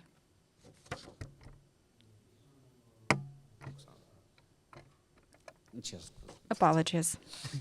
Mă scuzați. Deci, da, o și, da, într-adevăr, mă scuzați. OE. OE. Это mi s-a întipărit I somehow remember the she in the last name of the person, Deci, but it's OE. persoana So respectivă a făcut, that person deci, vă took care of explic de it, ce a făcut, and că I doar will ea. explain why it was only her. După câte ați văzut, As în you've anul seen, 2022, in soția 2022, mea a avut my careva wife depozite bancare had some bank și deposits. a expirat termenul de păstrare And their deadline was coming, the time was coming to the deadline. So at the end of the year, she extracted, she withdrew the money, so she cashed out the funds. We had the cash at home, and I reported that cash to the DIA. So that person, OE, foarte aproape de noi, as she was very close to us, she did not know what the amount was. She just knew that we had some funds because my wife was wondering as to what she would do with that money. So that person proposed my wife to participate in the renovation works. But after my wife received that donation, that agreement was challenged. And when we found out that there was a challenge with regard to the contract, my wife stopped participating in any renovation works in that property. My wife, she is in Cahul municipality. She works in Cantemir every day, so she can't travel all the way for the purpose of those works or for their sake. She in fact hails from discuta cu Chișinău. Oh, cu lucrători de a achiziționa So, materiale de construcție. she agreed. What did you? I just want to make some clarification that I got it right. Did you say you clarified two objective circumstances that would have made you stop any investments into that property? So the first one was that your wife was effectively located physically. She was in Cahul and Cantemir, and that she was not able to travel all the way to Chișinău to take care of the renovation works. And the second thing you stated is that when you found out that there was a litigation with regards to that property, you stated that you've suspended any investments whatsoever. So which of these were the reasons? The reason was the reason. Which one? Well, the first contribution to the renovations was 500,000 lei. That amount she transferred, she gave over, she handed over, because that was cash already, that had already been cashed out from the bank. That was handed over to the person OE. So when it comes to works with those funds, so she did not take care of the works that were paid for with these funds. But the wife refused to make any other transfers, to hand over any other money for the continuation of those works because of the litigation that emerged and because of the uncertainty around that asset. And we did not want to have a litigation. What we wanted is to do something good, to ensure repair works are performed in order to prevent any other water leaking into the other side, and in order to prevent any new litigation with regards to damages, if there was some damage, and to prevent, again, any other damages to those people who filed a complaint, as I see here. And they've written to the SEM, to the Presidential Office, to the government, to the Parliament. I'm not sure if there is an institution that person did not complain against us on and with. And we had the best intention. We wanted for the asset of that person not to be further affected. But when they've challenged the contract, the agreement, we stopped undertaking any other action. Why did you decide to go with a donation, though it appears that that was actually a procurement? Let me explain. So that was the agreement between my wife and OE, because my wife did not have the possibility to purchase that property, to buy it at that time, because you've seen that we've only had 500,000 lei, and that was the first part that we contributed. We were supposed to contribute much, much more for repair works in order to cover the price. But I would like to let it be known that when we've seen the doubts of the commissioners to us having paid 1,367,000 for procuring that asset, we only reached one conclusion: to terminate voluntarily that agreement, to cast away with any doubt whatsoever. So on Friday, my wife showed up together with OE to the notary, and they've had the donation contract worked out, and they've sought termination, and the 500,000 lei were supposed to be received back. And then obviously all the investments and everything that belonged to Madam OE would remain with her, the asset, and then we would have to get out of that litigation, because we did not expect that the 2023 litigation will be one in 2026. We still haven't come to the bottom of it. The notary refused to support the termination of the contract, and that refusal was shared with the Commission on Sunday. On Friday, my wife traveled to Chișinău and took it, and I was able then to scan it and send it to the Commission. However, but my wife and OE entered into an agreement to terminate the donation contract voluntarily, without being authorized by the notary. And on the basis of that, we filed an application with the Court of Chișinău for the seizure to be lifted and to annul the ownership right on that property. and therefore to have it transferred to OE.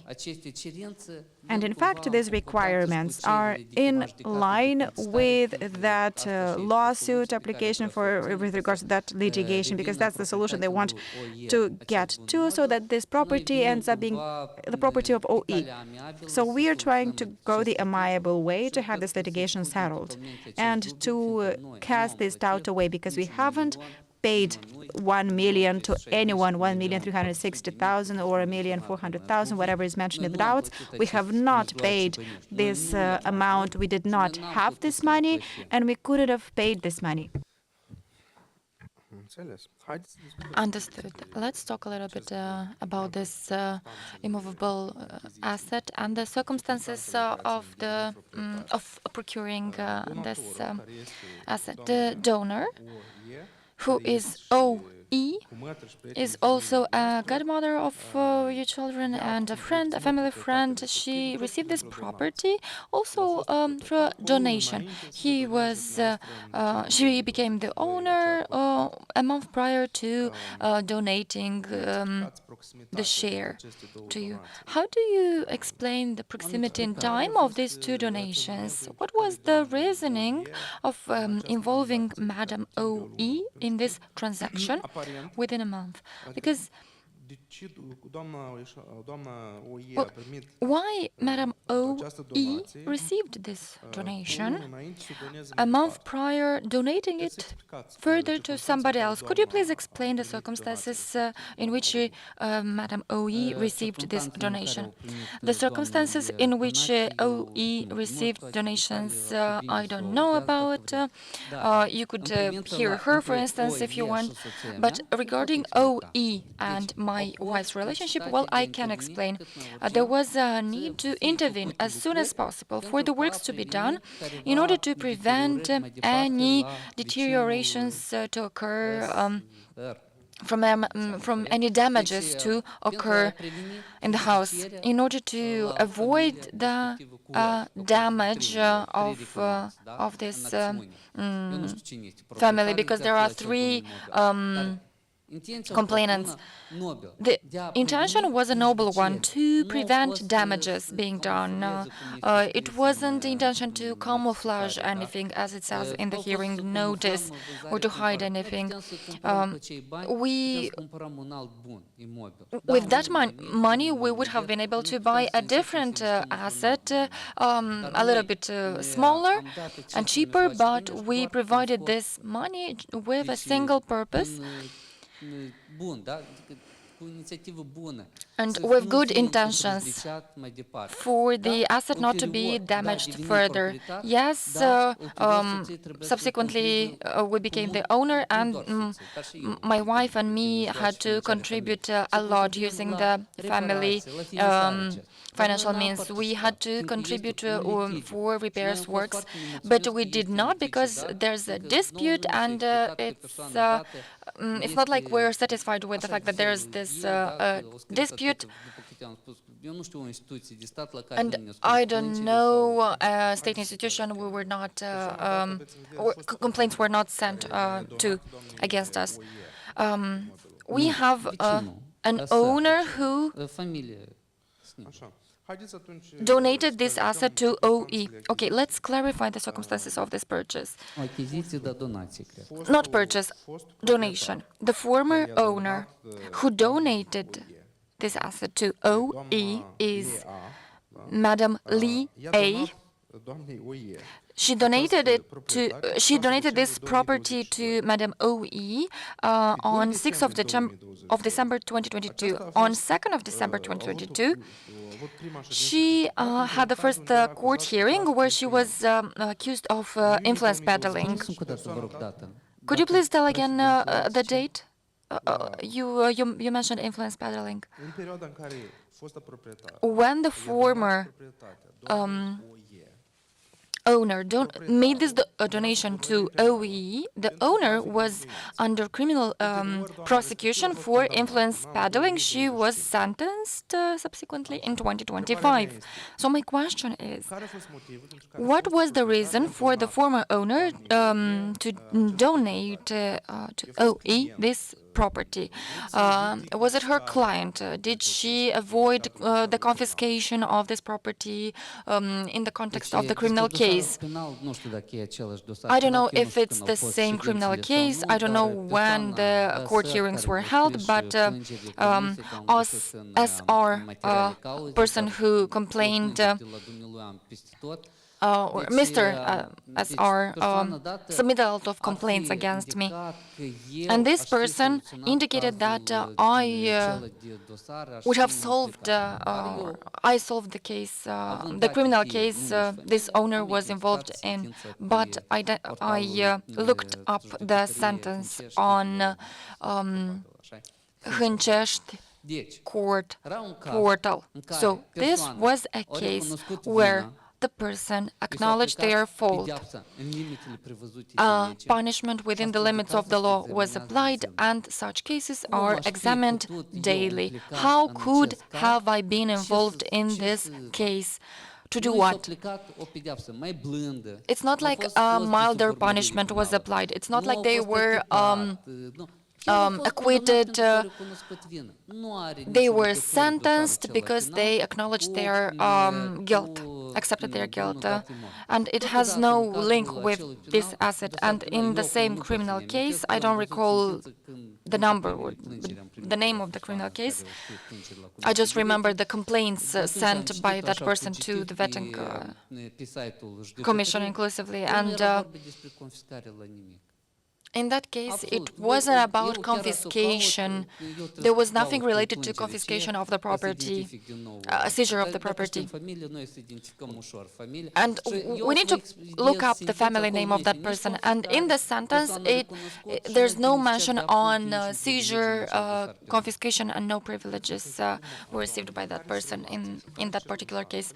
Okay, please tell us, what are the circumstances that led to this donation from the former owner to Madam O.E.?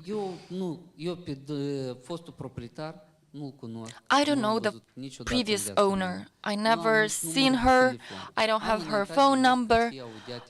I just requested for these people to be heard, both O.E. and the former owner. But O.E. said that she couldn't be present, and I told her, look, there's a reasonable doubt that the commission has amounting to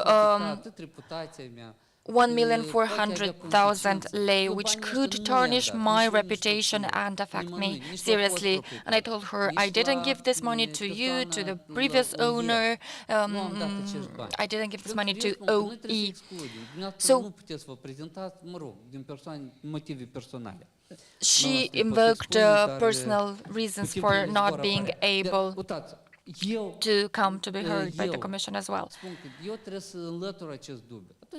I am the one to eliminating this doubt, and I told her I can give you back those 500,000 lei, and we annul the donation and give you back the property. It was accepted. My wife went to Chișinău, even though she doesn't like traveling too much. She came by herself to Chișinău for this. She went to the notary. The notary said that there's a seizure applied on the asset and it cannot be done. Then we submitted a request for the seizure to be lifted only from the share of my wife in order to give it back to O.E. and I sent a request. I sent you the request. I sent you the refusal from the notary, and I also sent data from the court portal.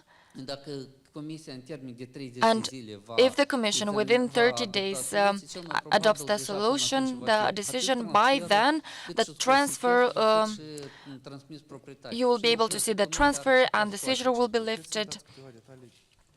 Could you please give us several details about the process, about this dispute, and within which dispute or case this seizure was applied? What are the parties and when the seizure was applied?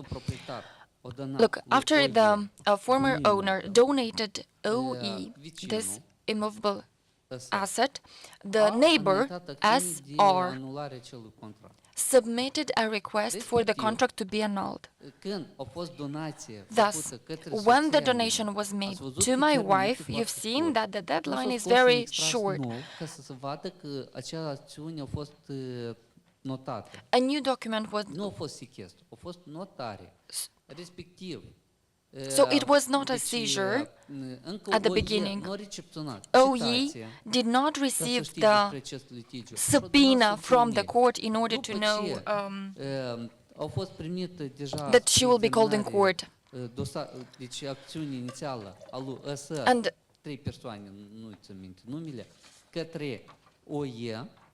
three people complained and requested the annulment of the contract. What was the reason for appeal, for attacking this in court, for the request to annul the contract? This neighbor believes that the right of that he has the right of ownership over that share. There was another dispute between them, and there was a court judgment according to which there were some fraudulent documents used previously. There are a lot of disputes, actually. We terminate the contract, the money will be given back to us, and we'll finish with this matter. And there was a second donation contract, a donation made to my wife. So there was an additional action against my wife.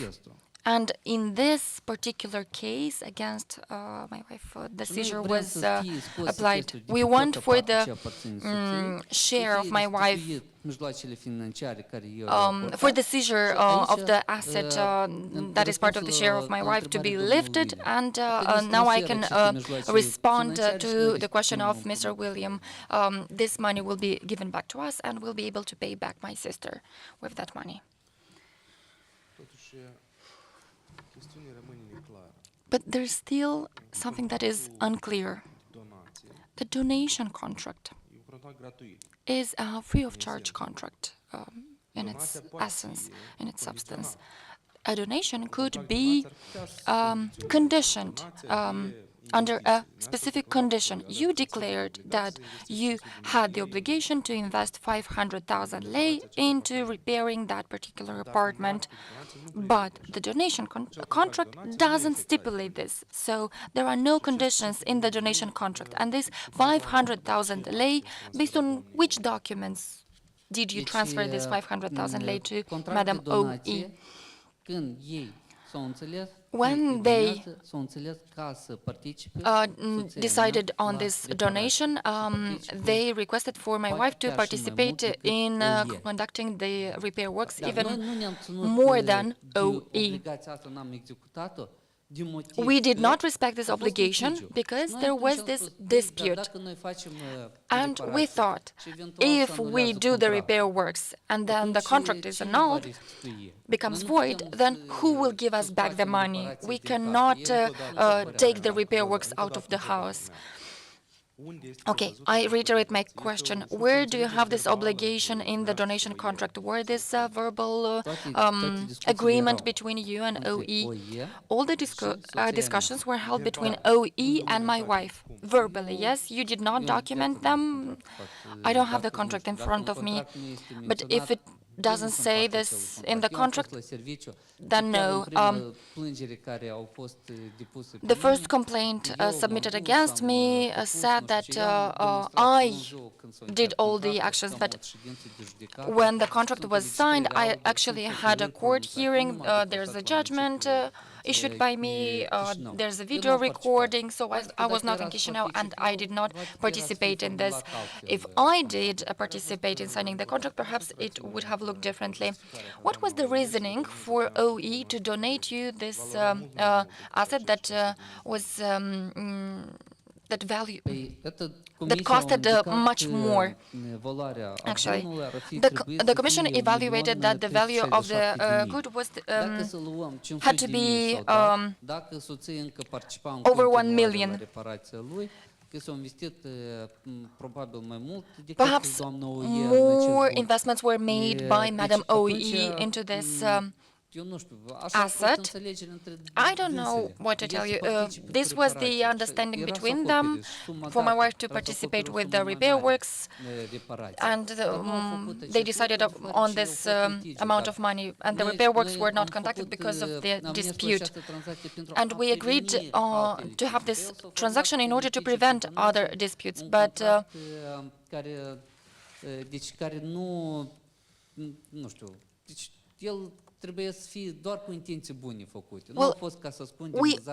we did all this in good faith and with good intentions.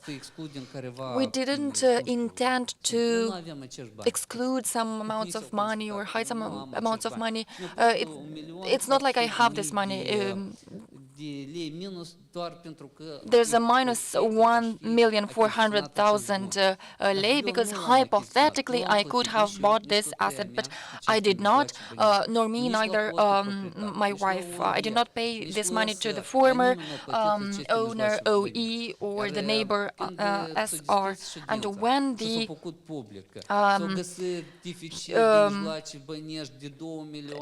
so there's a deficit of 2 million, and in the introduction you mentioned this deficit of 2 million, over 2 million, and it's shocking to the public. But more than half of this amount of the deficit is actually based on a hypothesis. I'll interrupt you. We'll give you the possibility to have a closing statement. But now let's go back to our matters.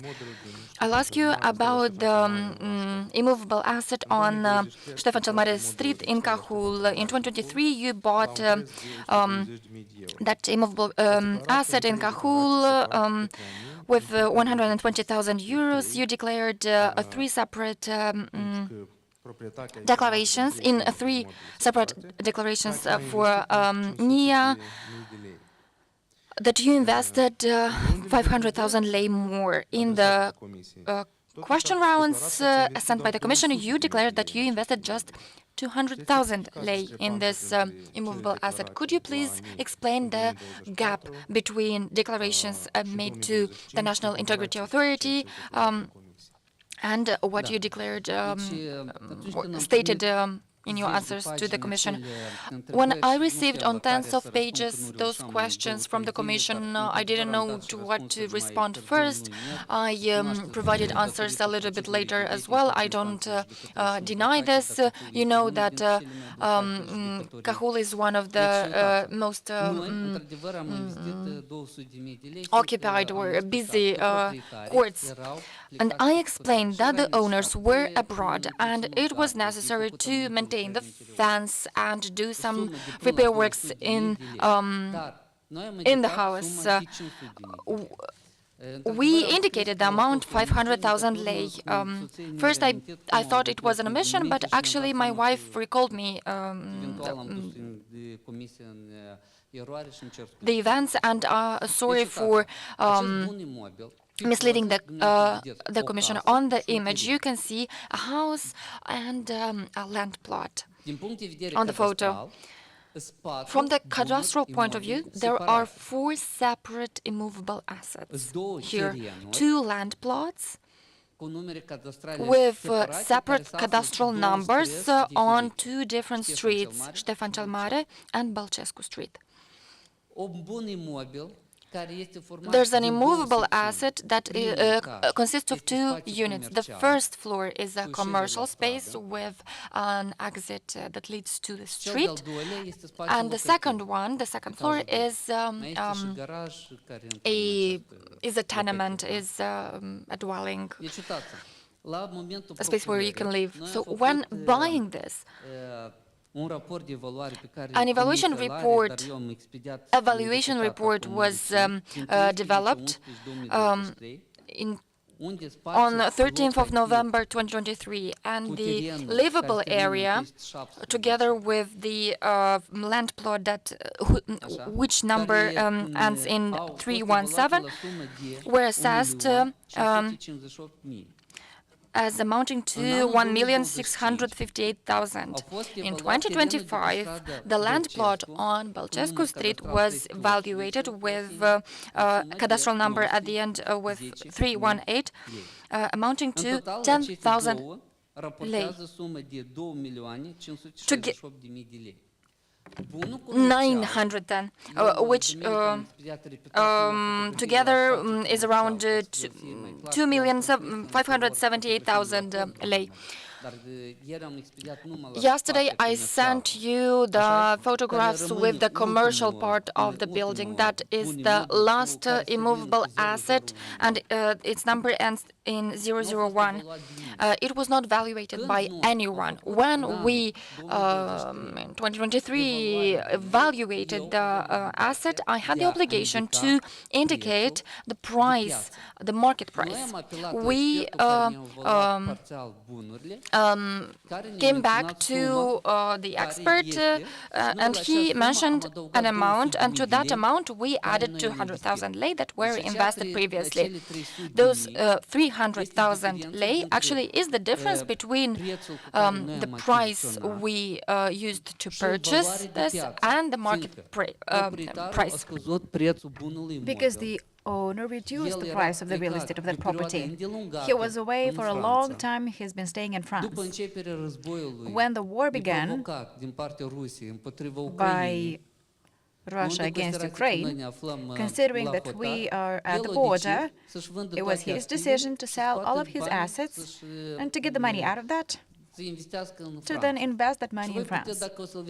And if you look him up, you may see that indeed he sold all of his assets in that year, everything that he had left here. So he decided to reduce the amount because that asset was on sale for a while now, for a longer while. And when we were talking about the transfer concerning my sister, I've explained that when we found out that the seller has reduced the price, because there was information, there was public information about that asset being on sale. So it was known that that asset was on sale. When we found out that the seller reduced the price, we purchased it. And the 200,000, the commission established 500,000 for the repair works, finishing works. But in its assessments, in its documentation, the commission stated that visually there are no changes. Yes, they're not, because there was not major works, but up to 200,000. 300,000 is the difference between them. Market price that was reduced by the owner. But at that time, the land plot 318, the market value was smaller. The market price was smaller than in 2025 because I've sent you. I know that the commission uses artificial intelligence, and to explain the dynamics of the price, I've asked ChatGPT about how the prices evolved, what the dynamics were, and what grounds would be there for that. So the war in Ukraine, that a lot of Ukrainians came over to Moldova buying a lot of assets. My question, if I may cut you off, was not about the price. The procurement price versus market price and a potential discount. My question was with regards to the fact that in your assets of declaration of assets and interests, there are two assets on the same address, a commercial space and a house, and then there's the red thing. So there's town of Cahul,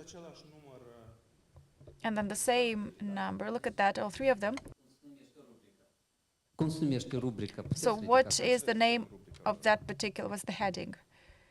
Can you lift it up, scroll up so that we can see the heading? Real estate inside and outside of the country. If you scroll up, so you mean what's inside of it? Please scroll up to the beginning of the table so that we can see properly the heading. What is the 235,000, 285,000 about? What is the name of the column of the heading? Value of the asset, market value. So that is the market value of the asset. The market value, that is the asset, its price, and investments. The investment was 200,000 lei, and another 300,000.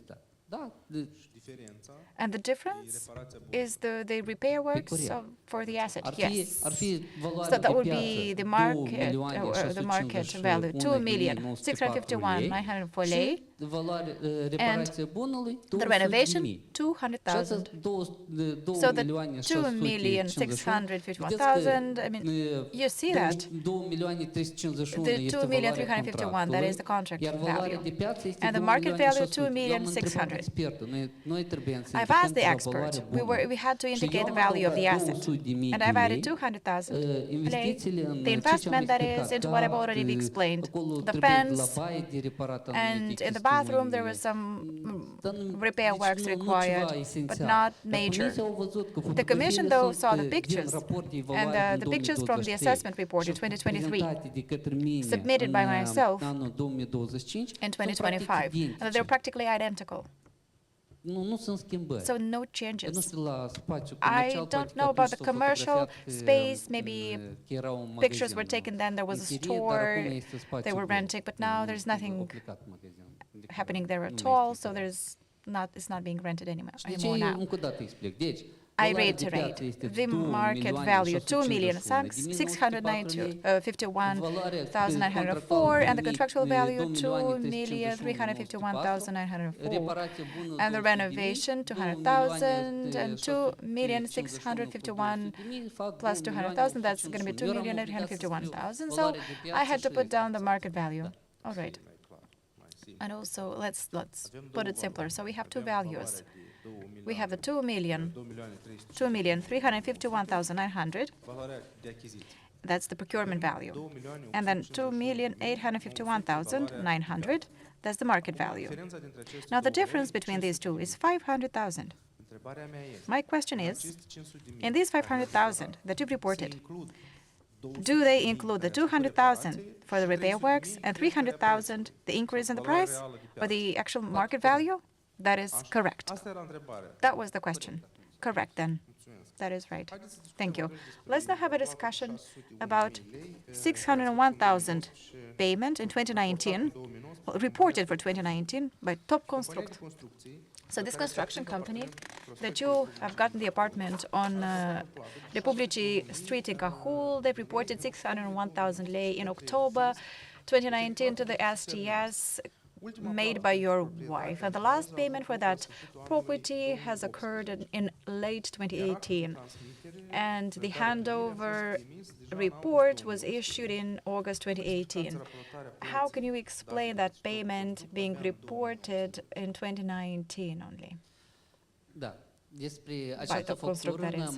So about that invoice, it became known to us about it from the Commission. The Commission has come across a number of invoices that were reported with the tax authorities, and that's how we came to know about it. The first thing we did, we raised the issue with the Top Construct. We asked, what is about it? What is up with this invoice? And they said they've already explained the Commission, and they provided an oral explanation to us as well. They said, given that we paid the last amount in 2018, December, they did not manage to release that invoice. I mean, they did not issue it at that moment in time, and they did so in 2019. And therefore, that invoice and the amount that was put down in that invoice does not coincide with the amount that is specified in the contract itself. And then we asked, why did you not provide an invoice for the amount that we paid? Because we paid what was down in the contract, not in the invoice. And they said, their explanation was that in the invoice includes the price of the apartment only, not the share in the condominium. For the international members, I would like to explain, because I think the member knows, Mr. Bivo knows, that in residential buildings that are multi-story, where there are several apartments, 4 apartments in one residential block, they establish a condominium. And the condominium means also ownership on the land, on the underground, the stairs, the roof, other non-residential areas. And they too have a particular price.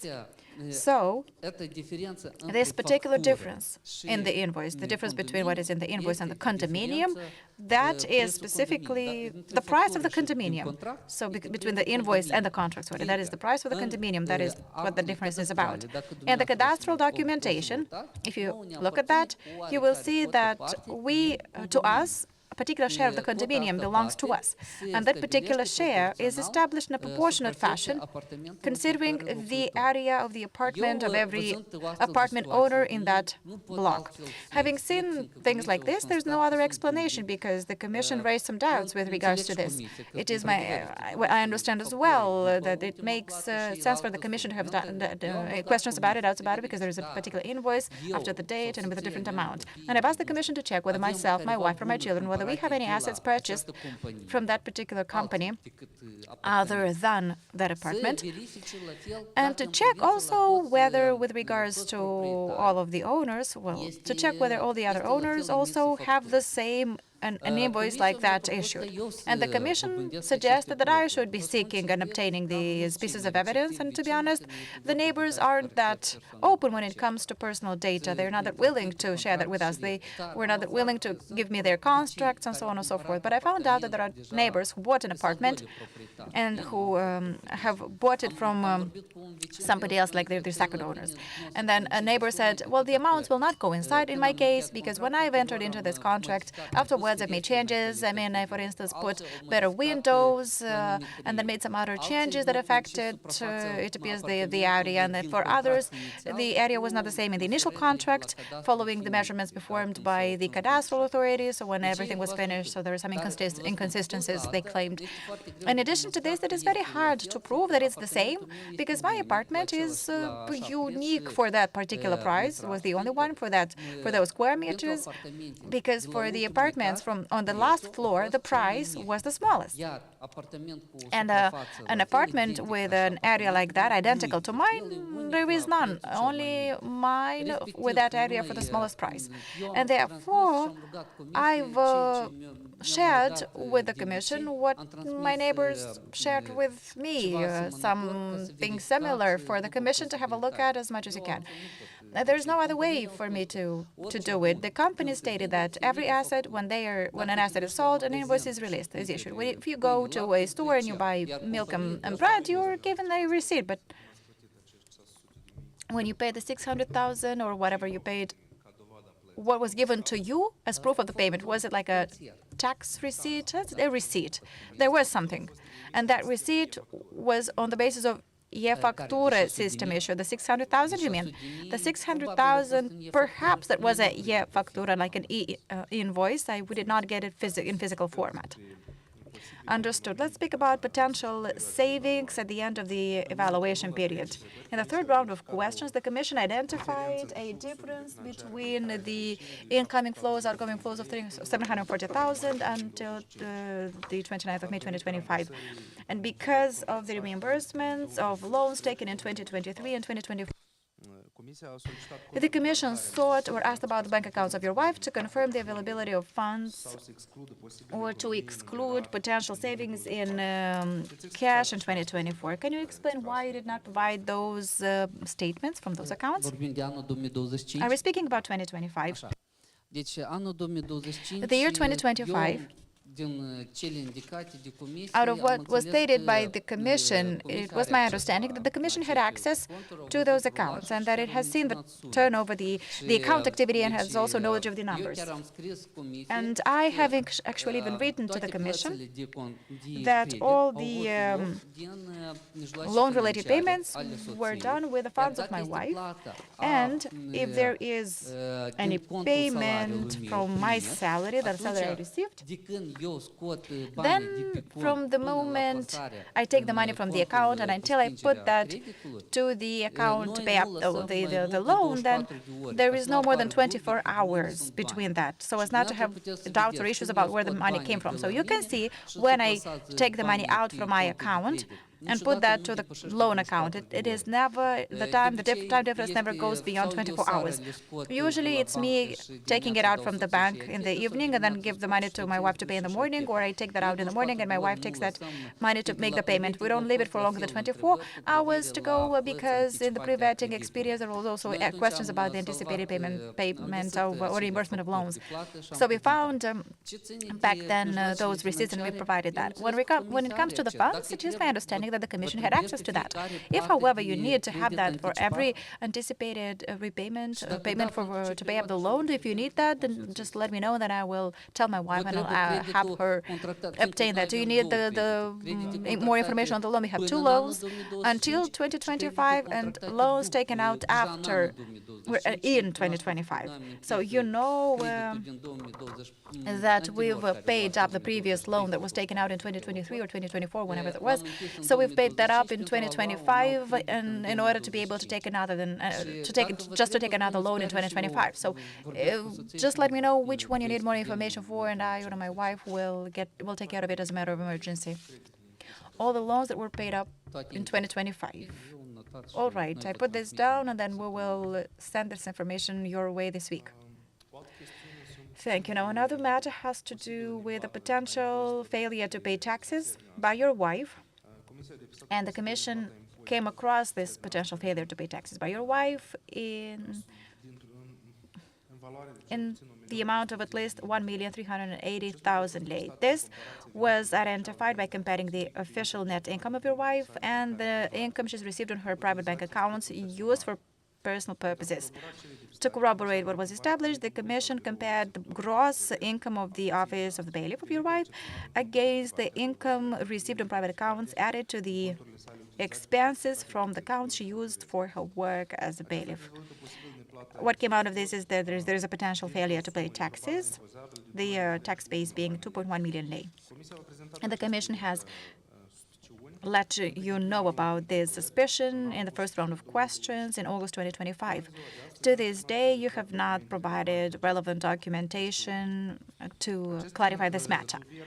These doubts might be mitigated decisively by presenting the Journal of the Register of Income and Expenses as per the model set out in Annex 2 on methodological indications with regards to the accounting by natural people that are carrying out professional activity in the field of justice, approved by Order number 2016 of 28 December 2018 by the Ministry of Finance. Are you ready to supply this document? Yes. Let me explain why we think that there is an issue, whether these discrepancies, because they're truly major. It would not make sense for us to have this income and not report it, and to be then blamed of illicit enrichment or something else. If we have this income, then obviously it's better for us to report it and to show it publicly, to report it to the NIA, to pay the 12% tax. And then we can just move on to our next real estate investments, which is what we did. It's only that perhaps the reason why there are discrepancies between the amounts that my wife reported and the amount that you've indicated is, the reason for that is that the work of the bailiff is very complex. So, in the procedure of what it takes for enforcement by a bailiff, there are several payments, taxable, non-taxable. If there's a bail, or if there is money that belongs to the people, or there's money that belongs to people, the different fees, advance payments, interests, funds, that, for instance, if more was collected, then something has to go back if the court decision changed. And then there are funds for funds that were collected by my wife, but the person does not have accounts opened in Moldova and did not come around to collect that money, for instance. That is also still on her account. And there are then funds that, for instance, my wife is collecting as part of of some procedures together with other bailiffs, and then that is transferred over to other bailiffs. So there are some procedures that are also subject to some litigation or appealed against. I mean, there are so many things going on. When it comes to the register,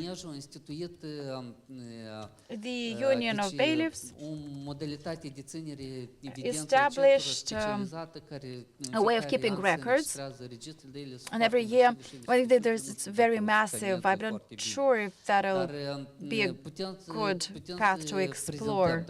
Still, we can look into that matter and to see what we can provide. But these registers, as far as I know, until 2021, at some point, the expenses, the enforcement expenses, they were not being taxed, not subject to taxation. There was an amendment to the law, and there was a time when such expenses were being subject to taxation, and others when the expenses were not subject to taxation. So it's such complex a matter. It's such complex a matter that, indeed, the Commission has supplied those numbers, has shared those numbers to us, but we can't know specifically what every number, what every amount is about. So, if necessary, the best way to work around it for the person who made the table at the Secretariat to be informed, it should look in every case, file by file, and look at every procedure and look into what has occurred in the archive, what is still valid. And for instance, as regards transfers from abroad by parties to a particular procedure, I mean,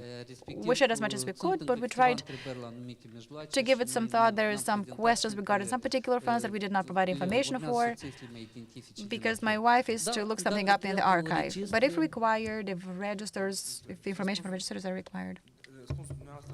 Your answer is therefore then that this inconsistency, this difference is because of the tax treatment, the different tax treatment for different types of income that go to accounts of bailiffs. So just as an example, to make sure that I'm getting it right. So if to the account of a bailiff, money go from third parties for purposes of the enforcement of a court decision, that is something that has to go to a debtor, then this amount is not being taxed. It's not subject to taxation because that's not like the income of the bailiff. It's just the bailiff taking action like a fiduciary administrator. That is correct. So that amount, what has to be into account is just the fee of the bailiff. And what else? In addition to the fee of the bailiff, are there any other categories that are subject to taxation? And the expenses are subject to taxation too, starting with a particular year. There is in fact a litigation with the Supreme Court of Justice underway right now, and I will send that to you as well, a decision. There was a litigation between the tax service and the National Union of Bailiffs. So if you can supply that, share that with us, this register of income and expenses.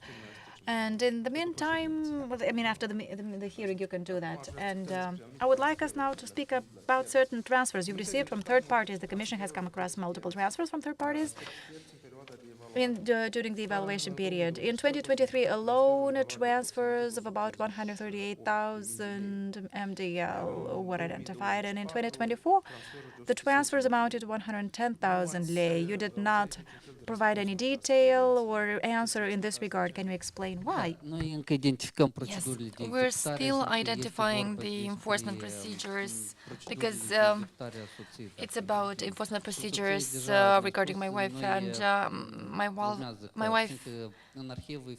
told me that it's difficult with the archive. There are thousands of procedures. It's difficult to identify the procedures in the archive. A lot of people have the same names and surnames.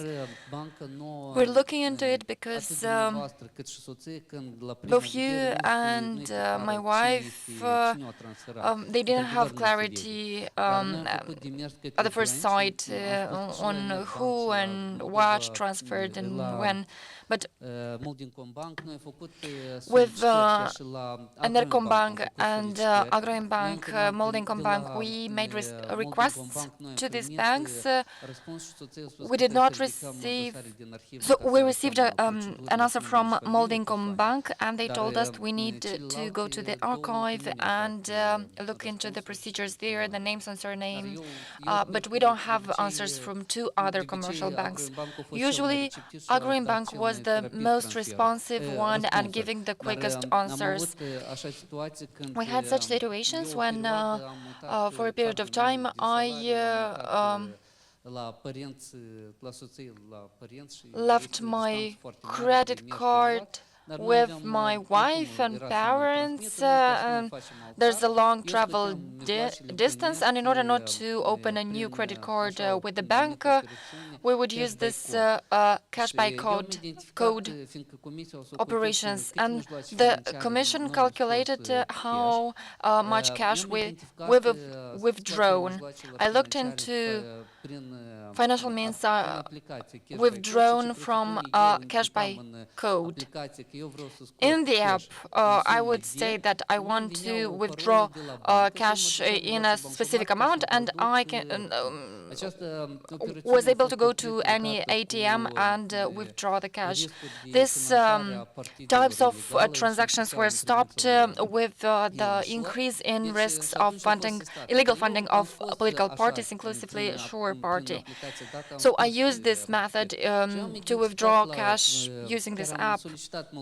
And I requested from Moldova Agrium Bank information. They told me they cannot identify how the money was withdrawn. They can see only the amount, but not necessarily the method, cash by code or transfer between accounts. It cannot provide this information, the bank. So I'm not sure I'll be able to answer the other questions. Okay, let's now discuss about a car. In 2016, you bought a car, a Toyota Prius, year of manufacturing to 2008. According to the contract, you paid 90,000 lei for this car. Nonetheless, the same vehicle was imported 2 months prior into the country with a customs value of 121,000 lei before you registered your right of ownership. How do you explain this difference? Yes, I read the materials and the information presented by the Commission. I do not deny this fact, but I'll tell you, I paid only 90,000 lei. This is the amount that I really paid. The Commission identified that on 999 website, this car costs 7,000 euros, for instance. But this was the real price that I paid back then, and I'm not inventing stories here that it was not in a good state. It was functional, it was in a good state. It was second-hand, and it was in a quite good state. We didn't buy a new car. I know that this car was bought during a tender in the US, and I'm sure that the amount paid for this car was lower than the amount declared at the customs. Who would buy a car with more money and then sell it with a lower cost? Somebody who received more money in cash would do that. Yes, but I paid for this car. I paid 90,000 lei, and I can tell you where I got the money. Perhaps you've seen that after the birth of our child, we received 60,000 lei. Okay, let's not discuss the origin of this money, but I can tell you I received 60 and something thousand lei as a single allowance. Then we added some other money, and that year we had donations from the parent, so we added some money and bought the car. I cannot prove this, and I understand the doubts of the Commission, but I cannot contest them. The only thing we can do is to hear the seller, his surname or name starts with a V. I don't know him. I had no connection with that person. Okay, let's move on to the next topic. I even requested for the Commission to hear that person, and the Commission suggested me to invite him, but I don't know him. I don't know where he lives. Okay, let's discuss about renting this car to your wife, you declared that this vehicle was rented to the bailiff office of your wife. Could you tell us what was the time span when your wife was renting this car? It was free of charge renting contract. She was using the car free of charge, and you've seen in the answers to question rounds that there were some repair works costs for the car. I presented all the contracts. I don't remember if I presented the free of charge renting contract. And for cars, you don't have to register the contract with the tax service, this contract with the tax service. You declared incomes of 482,000 lei between 2019 and 2024 from renting this car. Did you pay taxes for this renting income? My wife paid the taxes. And I know that there were some differences, and when the Commission mentioned this, my wife rectified this. So the Commission was able to confirm the taxes paid only for year 2024. How do you explain the fact that for previous years the taxes were not paid? There was an amendment of the legislation, a change in the legislation. I don't remember for sure, but my wife did not show in her electronic declaration. She did not mention this in her electronic declaration. The car was rented for the office, but it also was the transportation mean used. She had to rectify the information. And please tell me the economic reasoning of renting a car renting a car to your wife's office was tax simplification. Yes, my wife traveled from Cahul to Cantemir, so there are expenses in terms of fuel and so on. Moreover, you know that the roads in our country are not the best, and a car breaks down quite easily. She used this car to travel to different villages as well, so these expenses were reimbursed, and the car was used due to this contract. Couldn't you have done this using free of charge renting contract? It's weird to also rent it and pay taxes for that. Yes, we could have done that. Initially, I explained that there was a free of charge use contract, but the accountant recommended to my wife to have a renting contract and establish an amount of money that would be paid for rent. Thank you. Please tell me, the Commission identified a certain number of holidays that you and your family had, and they were identified based on expenses, retail expenses abroad, car insurance,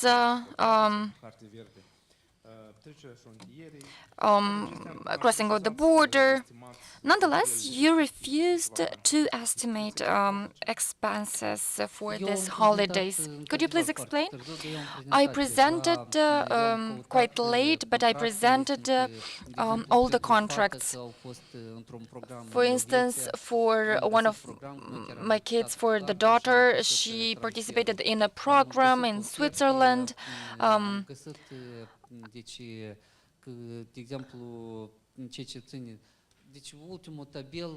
The last table,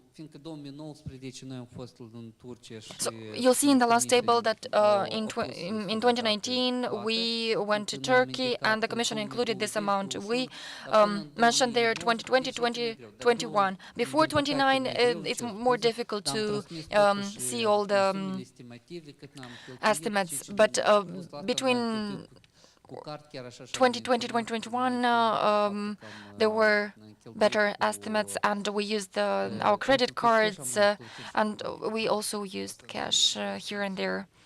Do you refer to the documents that you sent yesterday? Yes, in yesterday's email.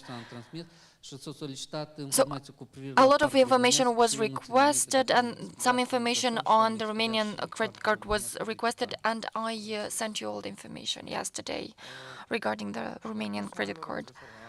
Throughout the years, you conducted different repair works for different immovable goods during the evaluation period, but you did not estimate the expenses. Could you please tell us, on average, how much you spent for refurbishment and furnishing of each property? For instance, for the one on Valea Trandafirilor Street in Chișinău. I cannot provide you with estimates. So the apartment on Valea Trandafirilor Street is the first one we did repair works, and it was done before I became a judge. It was done with the support of my parents. I didn't even have a car to bring the construction materials there. The parents helped a lot, so I really couldn't provide explanations regarding that. But then we did repair works for two apartments on Calea Orheiului Street and for the apartment in Cahul. And you've seen that many expenses were paid using the credit card, and transfers were used, but also cash was used. I looked in detail into the information, and from the credit card, I've seen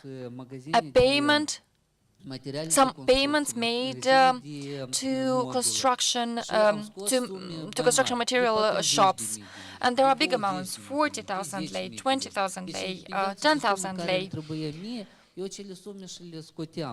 I would withdraw these amounts of money and use it to buy construction materials. The apartment on Calea Orheiului Street is the one where we started repair works in 2017, and in 2018 we started with repair works in the apartment from Cahul. The one on Calea Orheiului Street, for that one we started doing the refurbishment works, but we did not finish everything, and we started working on Cahul apartment, and I told you about the Calea Orheiului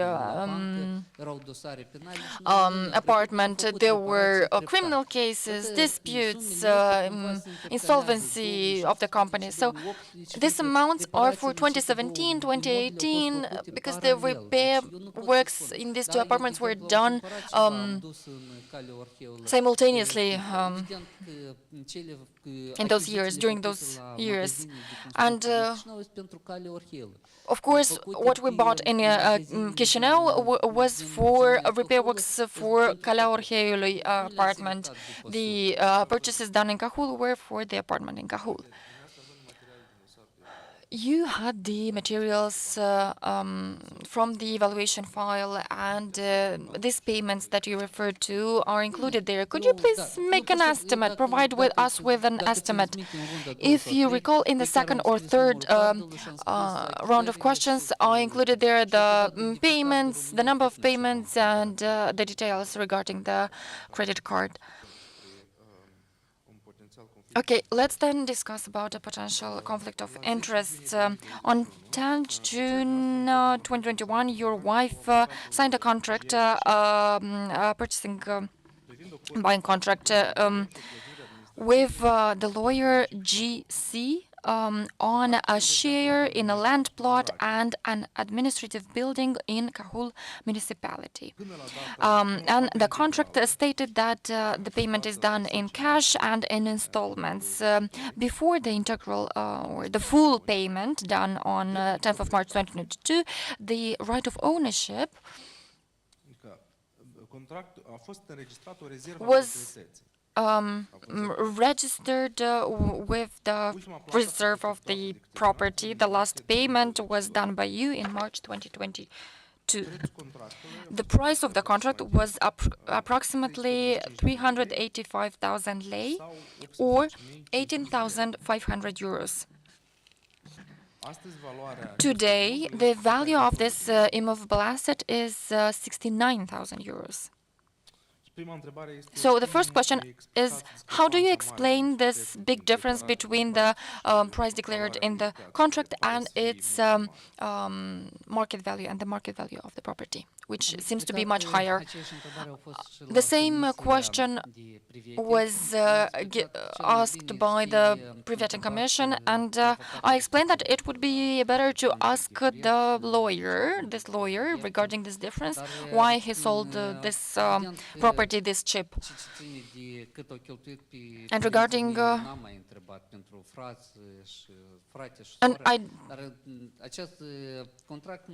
this contract is directly linked to me and my wife.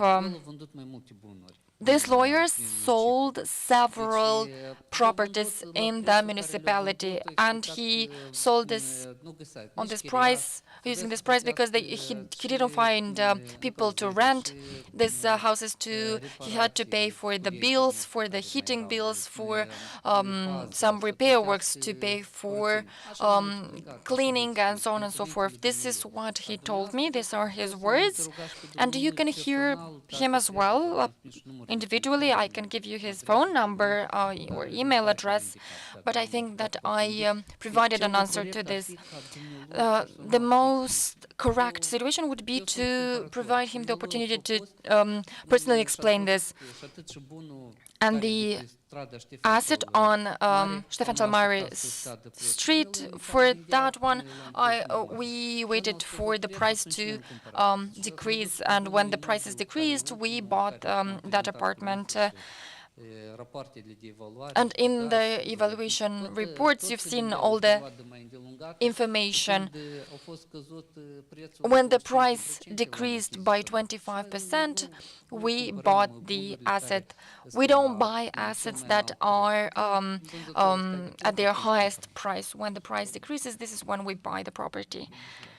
Mr. Bușuleac, during the enforcement of this contract, those 9 months from signing the contract until the date you paid the last installment, you examined, as a judge, 6 cases with the participation of this lawyer, namely the seller.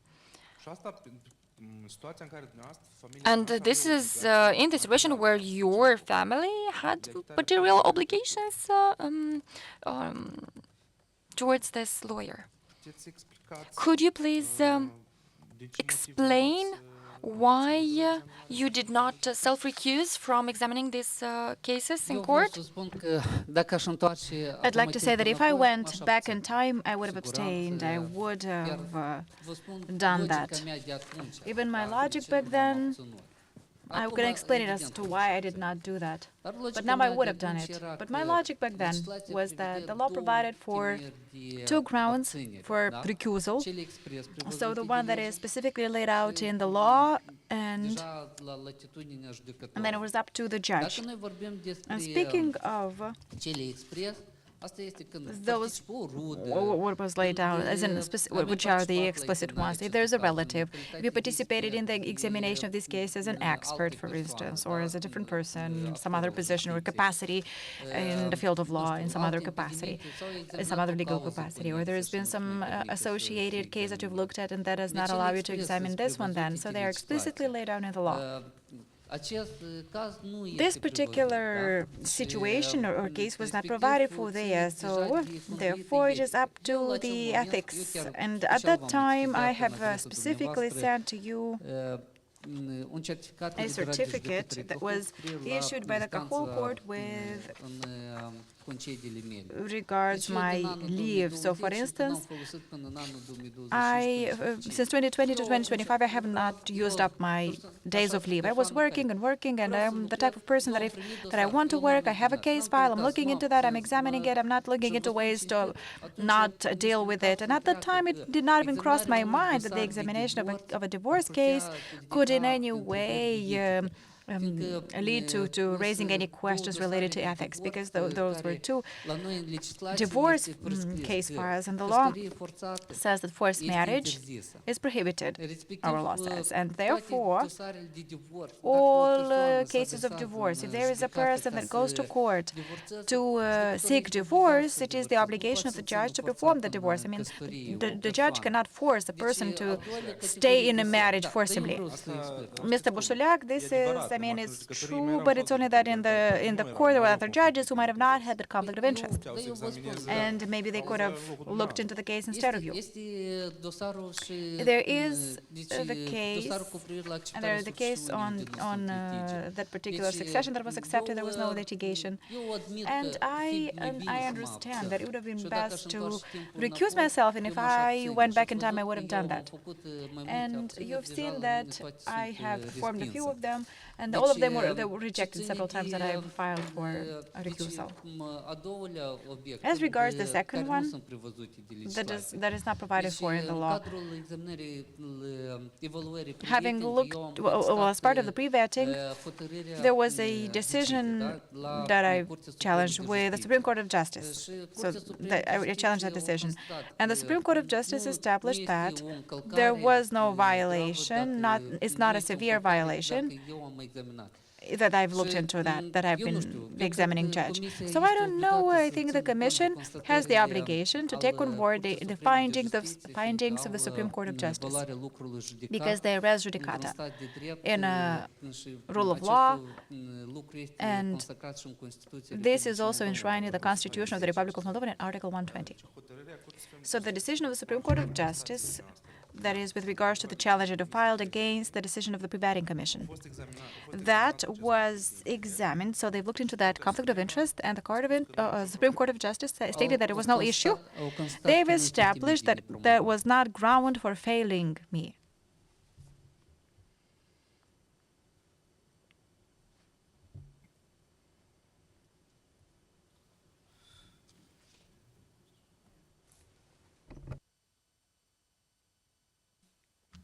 I have one question about the conflict of interest or potential conflict of interest. My question is very simple, but did you discuss this topic with anyone? Did you ask from colleagues what they think about? Did you ask second opinion? But is it okay, for example, 9 months after when you have been in personal business relations with lawyer to be at the same time judge in the case? My question is, did you discuss the topic with anyone? Or it was absolutely clear for you from the beginning that it's legal and it's correct? You are aware that Cahul is a small place, and many people were aware of the fact that I had that purchase. And out of discussions with colleagues, nobody thought there were grounds for me to recuse myself. That was not a case with a high interest for the society. The amounts concerned were not large. The litigation was not about a major object. But since I was asked about the Pre-Vetting Commission about it, I would like to provide some clarification. Speaking of the question that you've raised, as in if I sought the opinion of the Ethics Commission of Judges with regarding this matter, I would like to tell you that the Ethics Commission at that time consisted of members of the Superior Council of Magistracy, and our relationship wasn't very good. And the reason for that is that in 2019, the President of Moldova, Maia Sandu, and at the time the Minister of Justice, Olesa Stamati, they've urged judges about starting some internal changes inside the system. So some judges organized some general assemblies of judges to get to change things. And changes could happen if there were changes in the Superior Council of Magistracy. That was the perception of the system. There were many young judges, experienced judges, and we got together to give some momentum to changing things. And this has led to worsening relationships between us. There was even a litigation, you might have seen it. The judges were asking for a General Assembly. We wanted to do things the way Maia Sandu prompted us to, and the way Olesa Stamati prompted us to. They were asking for the system to undergo through some changes, and we gave it a try, and we did not manage to. We were not successful, and they remained in those positions as they were, and they were members of the Ethics Commission. However, our relationship wasn't that good as for me to raise this question with them. So I've asked locally in the court, should I abstain or not? Should I recuse myself or not? But I did not ask their opinion. If you ask me as to why I haven't asked their opinion, you see, they were subjects of the vetting. And none of the members of the Superior Council of Magistracy, that was a seating member at that time, none of them accepted either pre-vetting or the vetting. So they've all resigned, absolutely all of them. I have nothing to hide. I have not committed illegal action. Yes, I have examined this case because that's how I work. I do not just shirk away from looking into files. I went to Cahul, just so that you understand. That was recommended by the Superior Council of Magistracy, so that you go to a district to work where you don't have relatives, where you don't have family. I did not remain in Chisinau or nearby because I'm hailing from here. So I went away as far as Cahul because I had no family, relatives, friends there. And I did not recuse myself, and also I was not in a position to have this consultation with the Commission of Ethics because we didn't have a good relationship, and I also provided court decision. I shared that when we had litigation because they would refuse to have the General Assembly held. But the system needed to change it. There is a Superior Council of Magistracy, and that logic to change it was consistent with the logic of external partners. We know that the pre-vetting, the first thing they did was that they sought to establish a new membership of the SEM because the old membership needed to go away. So those were the circumstances, and there was no way for me to raise this with them and have a consultation, get their advice on that. In these 6 cases, with the participation of the lawyer that you owed money to as per the contract, did you inform the other parties to the proceedings about the commercial relationships between you and that lawyer? I would like to say that some of them were examined in the absence of the parties or the adverse party other than the client of the lawyer of the counsel. None of them appeared as far as I can remember. In the controversial case, the agent of the police who established the offense did not come. There's some mistakes were made. Maybe that's why they did not want to appear. So none of the participants came in all of the 6, just the lawyer and the client. And as for the rest, none? No, I think that even one was examined in absentia. That's why I've raised this with the Commission. For the Commission to ask and, well, conduct a hearing of theirs. But on Friday that was refused, that was rejected because the European Court of Human Rights provides for the subjective and objective side. So maybe this should be looked into, but the Commission did not want to clarify the circumstances. And it claimed 2 cases, there were 2 cases where the court established a violation. Now, we don't have to go into debates of what an independent observer is. I would just ask you about specifically those circumstances. Did you inform or not? You said that nobody but that lawyer participated. And the client of that counsel, that lawyer. And for the divorce, for establishing the domicile of the child, parties did not show up. I can double-check that, but not as far as I can remember. Okay, your answer was noted. Now let's address the last matter, another potential conflict of interest that has to do with a criminal case that was initiated with regards to your wife by prosecutor E.V. On the 18th of September 2024, the prosecutor IV ordered ending the criminal investigation against your wife. And according to the information in the integrated case file management program, before ending criminal investigation, you've examined 10 criminal and contravention cases in which the same prosecutor IV appears. In 5 of them, there was no court hearing, and 1 of them ended with a conviction being pronounced. So prosecutor IV sent the indictment during the criminal investigation phase. She did not participate in the court hearings, and she was replaced by another prosecutor. The other cases are pending. As part of them, for those cases, court hearings took place, and the IV prosecutor participated, appearing in front of you.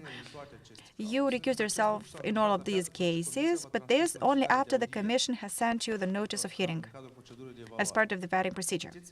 Can you explain what led you to, what made you recuse yourself in all of the cases only after you received the notice of hearing? Before this, you had no reason to recuse yourself?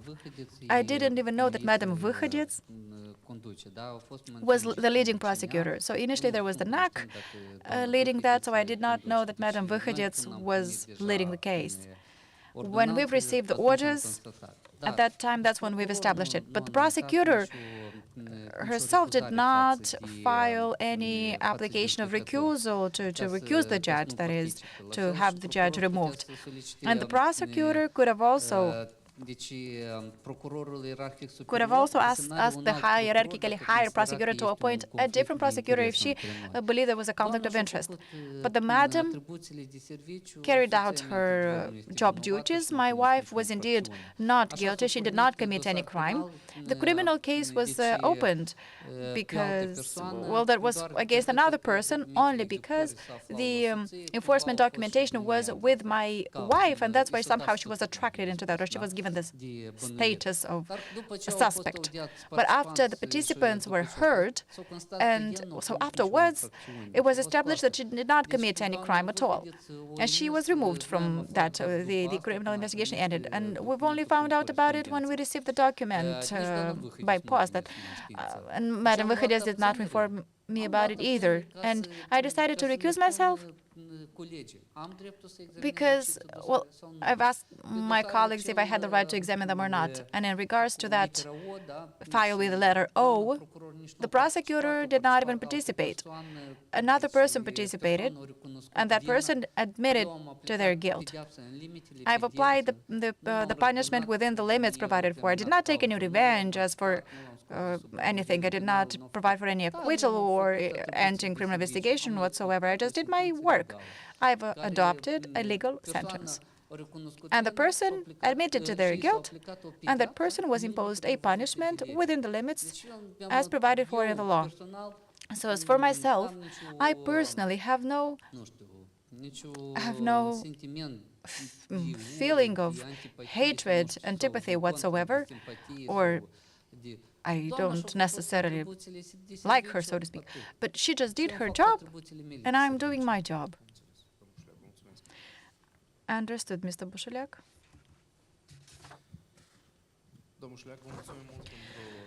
Thank you, Mr. Bușuleac, for your answers. I think that this was the longest hearing in the history of the Vetting Commission. And if there's anything you want to say at the end of this hearing, then you have the floor now.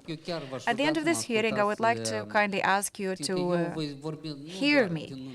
I will speak not only on behalf of myself or for myself, I'll be speaking on behalf and for the entire system. As you've seen, I and my family, my wife, we've been quite transparent.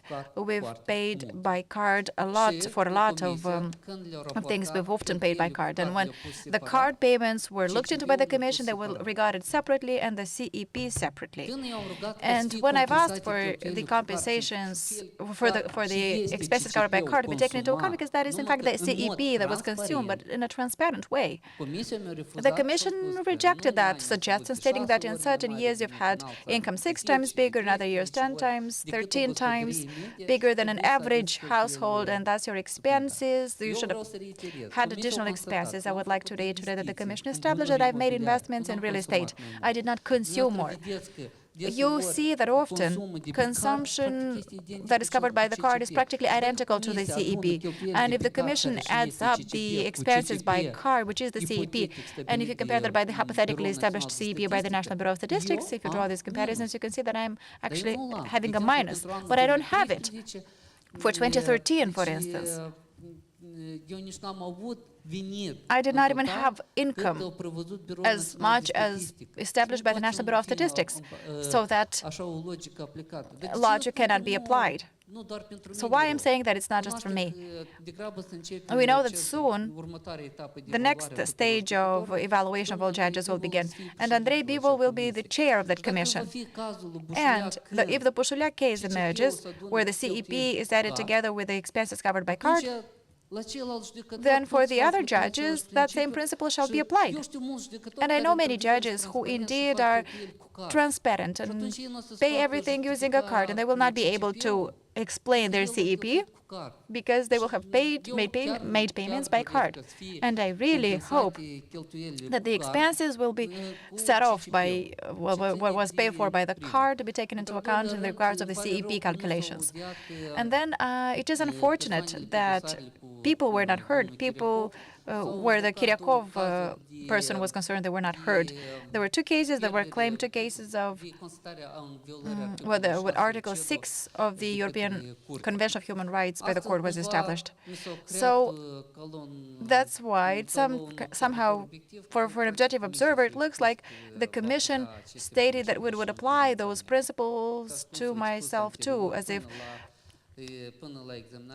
having taken a decision before my hearing, as if it had already taken a position in that regard. But I really want to say that I did not do this. Yes, I have examined the cases, but that did not reduce the amount of the contract as a consequence.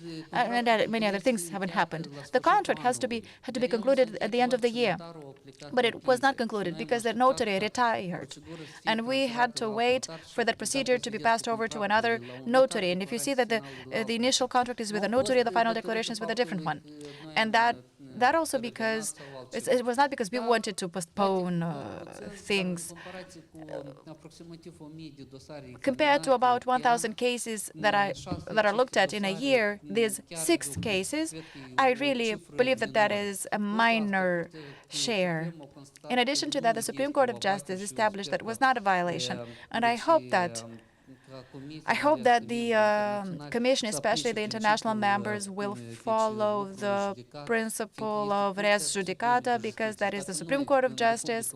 And if in Moldova we do not observe the decisions of the Supreme Court of Justice, then who else will if we're not going to do that? Why then do we even need justice? As regards the answers, I apologize for not having always given them in due time. I was late on certain occasions, and I apologize for having omitted certain answers, and now I put down what else has to be shared with you, and in the near future, shortly after this hearing, I will provide some additional documentation and explanations, and I will do my best to do that as soon as possible. I would also like to ask the Commission to follow that litigation about the Timish asset, to be persuaded about the fact that 1.5 million was not paid. We did not have this money. When I saw that the Commission put down that amount, 1.5 million for that only, I thought this is absurd. And that's why we decided to terminate it and have the amount sent back, the one that we've given and will repay the debt, and then I think that all the doubts will have been dealt with. And as regards the loans, indeed, there was a loan concerning my sister, bank transfer. She lent us the money. I think it's quite transparent. The brother-in-law took a loan like that as well, and it was accepted by the Commission. As regards the vehicle, the first one. Well, for the second, we don't have that, but for the first one, there was the amount in the contract, and the same happened for the second vehicle. We did not reduce the amounts. You've seen that a part of the contracts are in Moldovan lei, others are in euros, and some assets are cheaper, others are more expensive. And I think you've noticed in the assessment reports that we've always negotiated towards buying a cheaper asset, even the one that was the largest that we've purchased this year, and we've supplied the documentation to the Commission in that regard. We've negotiated the price down. I don't know. I'm being assessed since 2022 onwards by the Pre-Vetting Commission first, now the Vetting Commission. It's been 3 years of me being a subject of evaluation. Over this period of time, I've collected a lot of documentation. I've been asked for documentation with NIA and with these two commissions. Honestly speaking, I think I have full boxes of documents only that was sought by the Commission for me to supply that to them. And the hardest questions, in my opinion, are with regards to the savings as at the first date of. A simple person cannot establish that. I didn't want to mislead the Commission also. I did not want to cheat or to do some other things. I was honest. I said that if the Commission establishes that I did not have money, then I would seek the services of an expert to make calculations. As regards the christening parties, that indeed was, as you've seen, the Commission established. I wouldn't have obtained this document, I believe, but the Commission obtained this proof of the fact that my mother sought the services of that restaurant. And indeed, my parents had 55,000 euros that year, and they supported me. It might look like why Bușuleac Mihail was given that and his siblings were not given. My brothers were given too. It's only the years when I was given more, they were given less. My siblings were also treated in the same way by our parents. The parents loved us equally. And for me to prove that indeed there were funds, there was money, I've asked for information on the income of my parents from the 2000s onwards, when the financial flow begins, and you could see that. With regards to income, my parents had very big salaries for those times. The pension of my parents was bigger, the pension itself was bigger than the salary of a judge, like even of a president of a court. The pension is calculated on the basis of income. It's proportionate to that. They have had very high income, therefore they had a very high pension. On average, in Moldova, the governance has raised the pension to 2,000 lei. That is that. And when you look at the CEP, a big one, I will just take one more second. When you look at the CEP and that the CEP is big, give it some thought. What about people with 2,000 as income? How do they make ends meet? How do they survive? Do they follow the CEP? We are consuming. I do not negate that. I do not refute that. I've had income. You've seen that. But the only thing that I would like to ask you is that these expenses covered by card be indeed factored in when making CEP calculations. You will see stores, some for foreign citizens, it might be harder to see, but like Fourchette, Waikiki stores, that's the bills that are paid online. And the different activities attended by our children, that's also paid for online. We were trying to make those payments like that all the time to be transparent. We wanted to be open and transparent in relation to the government. And I was not afraid of going through the pre-vetting and the vetting. I've gone and I've accepted to have all my data looked at. And I submitted as much as I could all the documentation that I had, all the information. Yes, I don't have all of it. It's unfortunate, I'm sorry, but otherwise you've also seen the issues with regards to the income of my wife as a bailiff, with the tax authorities reporting zero, for instance. And I have shared information from the pre-vetting as well, where the pre-vetting commission established that in other periods of time some income was there, and then the STS for other periods of time. So I presented those statements. There are several inconsistencies, but I hope the Commission will treat them all in my favor. That's all. Thank you. We thank you too, Mr. Bușuleac. And to avoid any confusion in the future, I would like to clarify that the Commission has informed you that if you want to bring witnesses, you are allowed to do that. It's only that you have to ensure the presence of those witnesses. And the same is the principle that applies in any other case in court. Those who want to bring witnesses, they have to make sure to ensure the presence of those witnesses. And regarding the fact that it appeared that the Commission already gave its opinion on something, it did not happen that way. It just mentioned the principles of impartiality, and in that regard, the Commission just made reference to the fact that the principles that are set out by the European Court, they do not imply the hearing of witnesses. That's the only thing. We did not give our opinion ahead of time as to how this would apply to your circumstances. We don't want it to be regarded as if your procedural rights were violated, because that did not happen. And we're at the end of this hearing.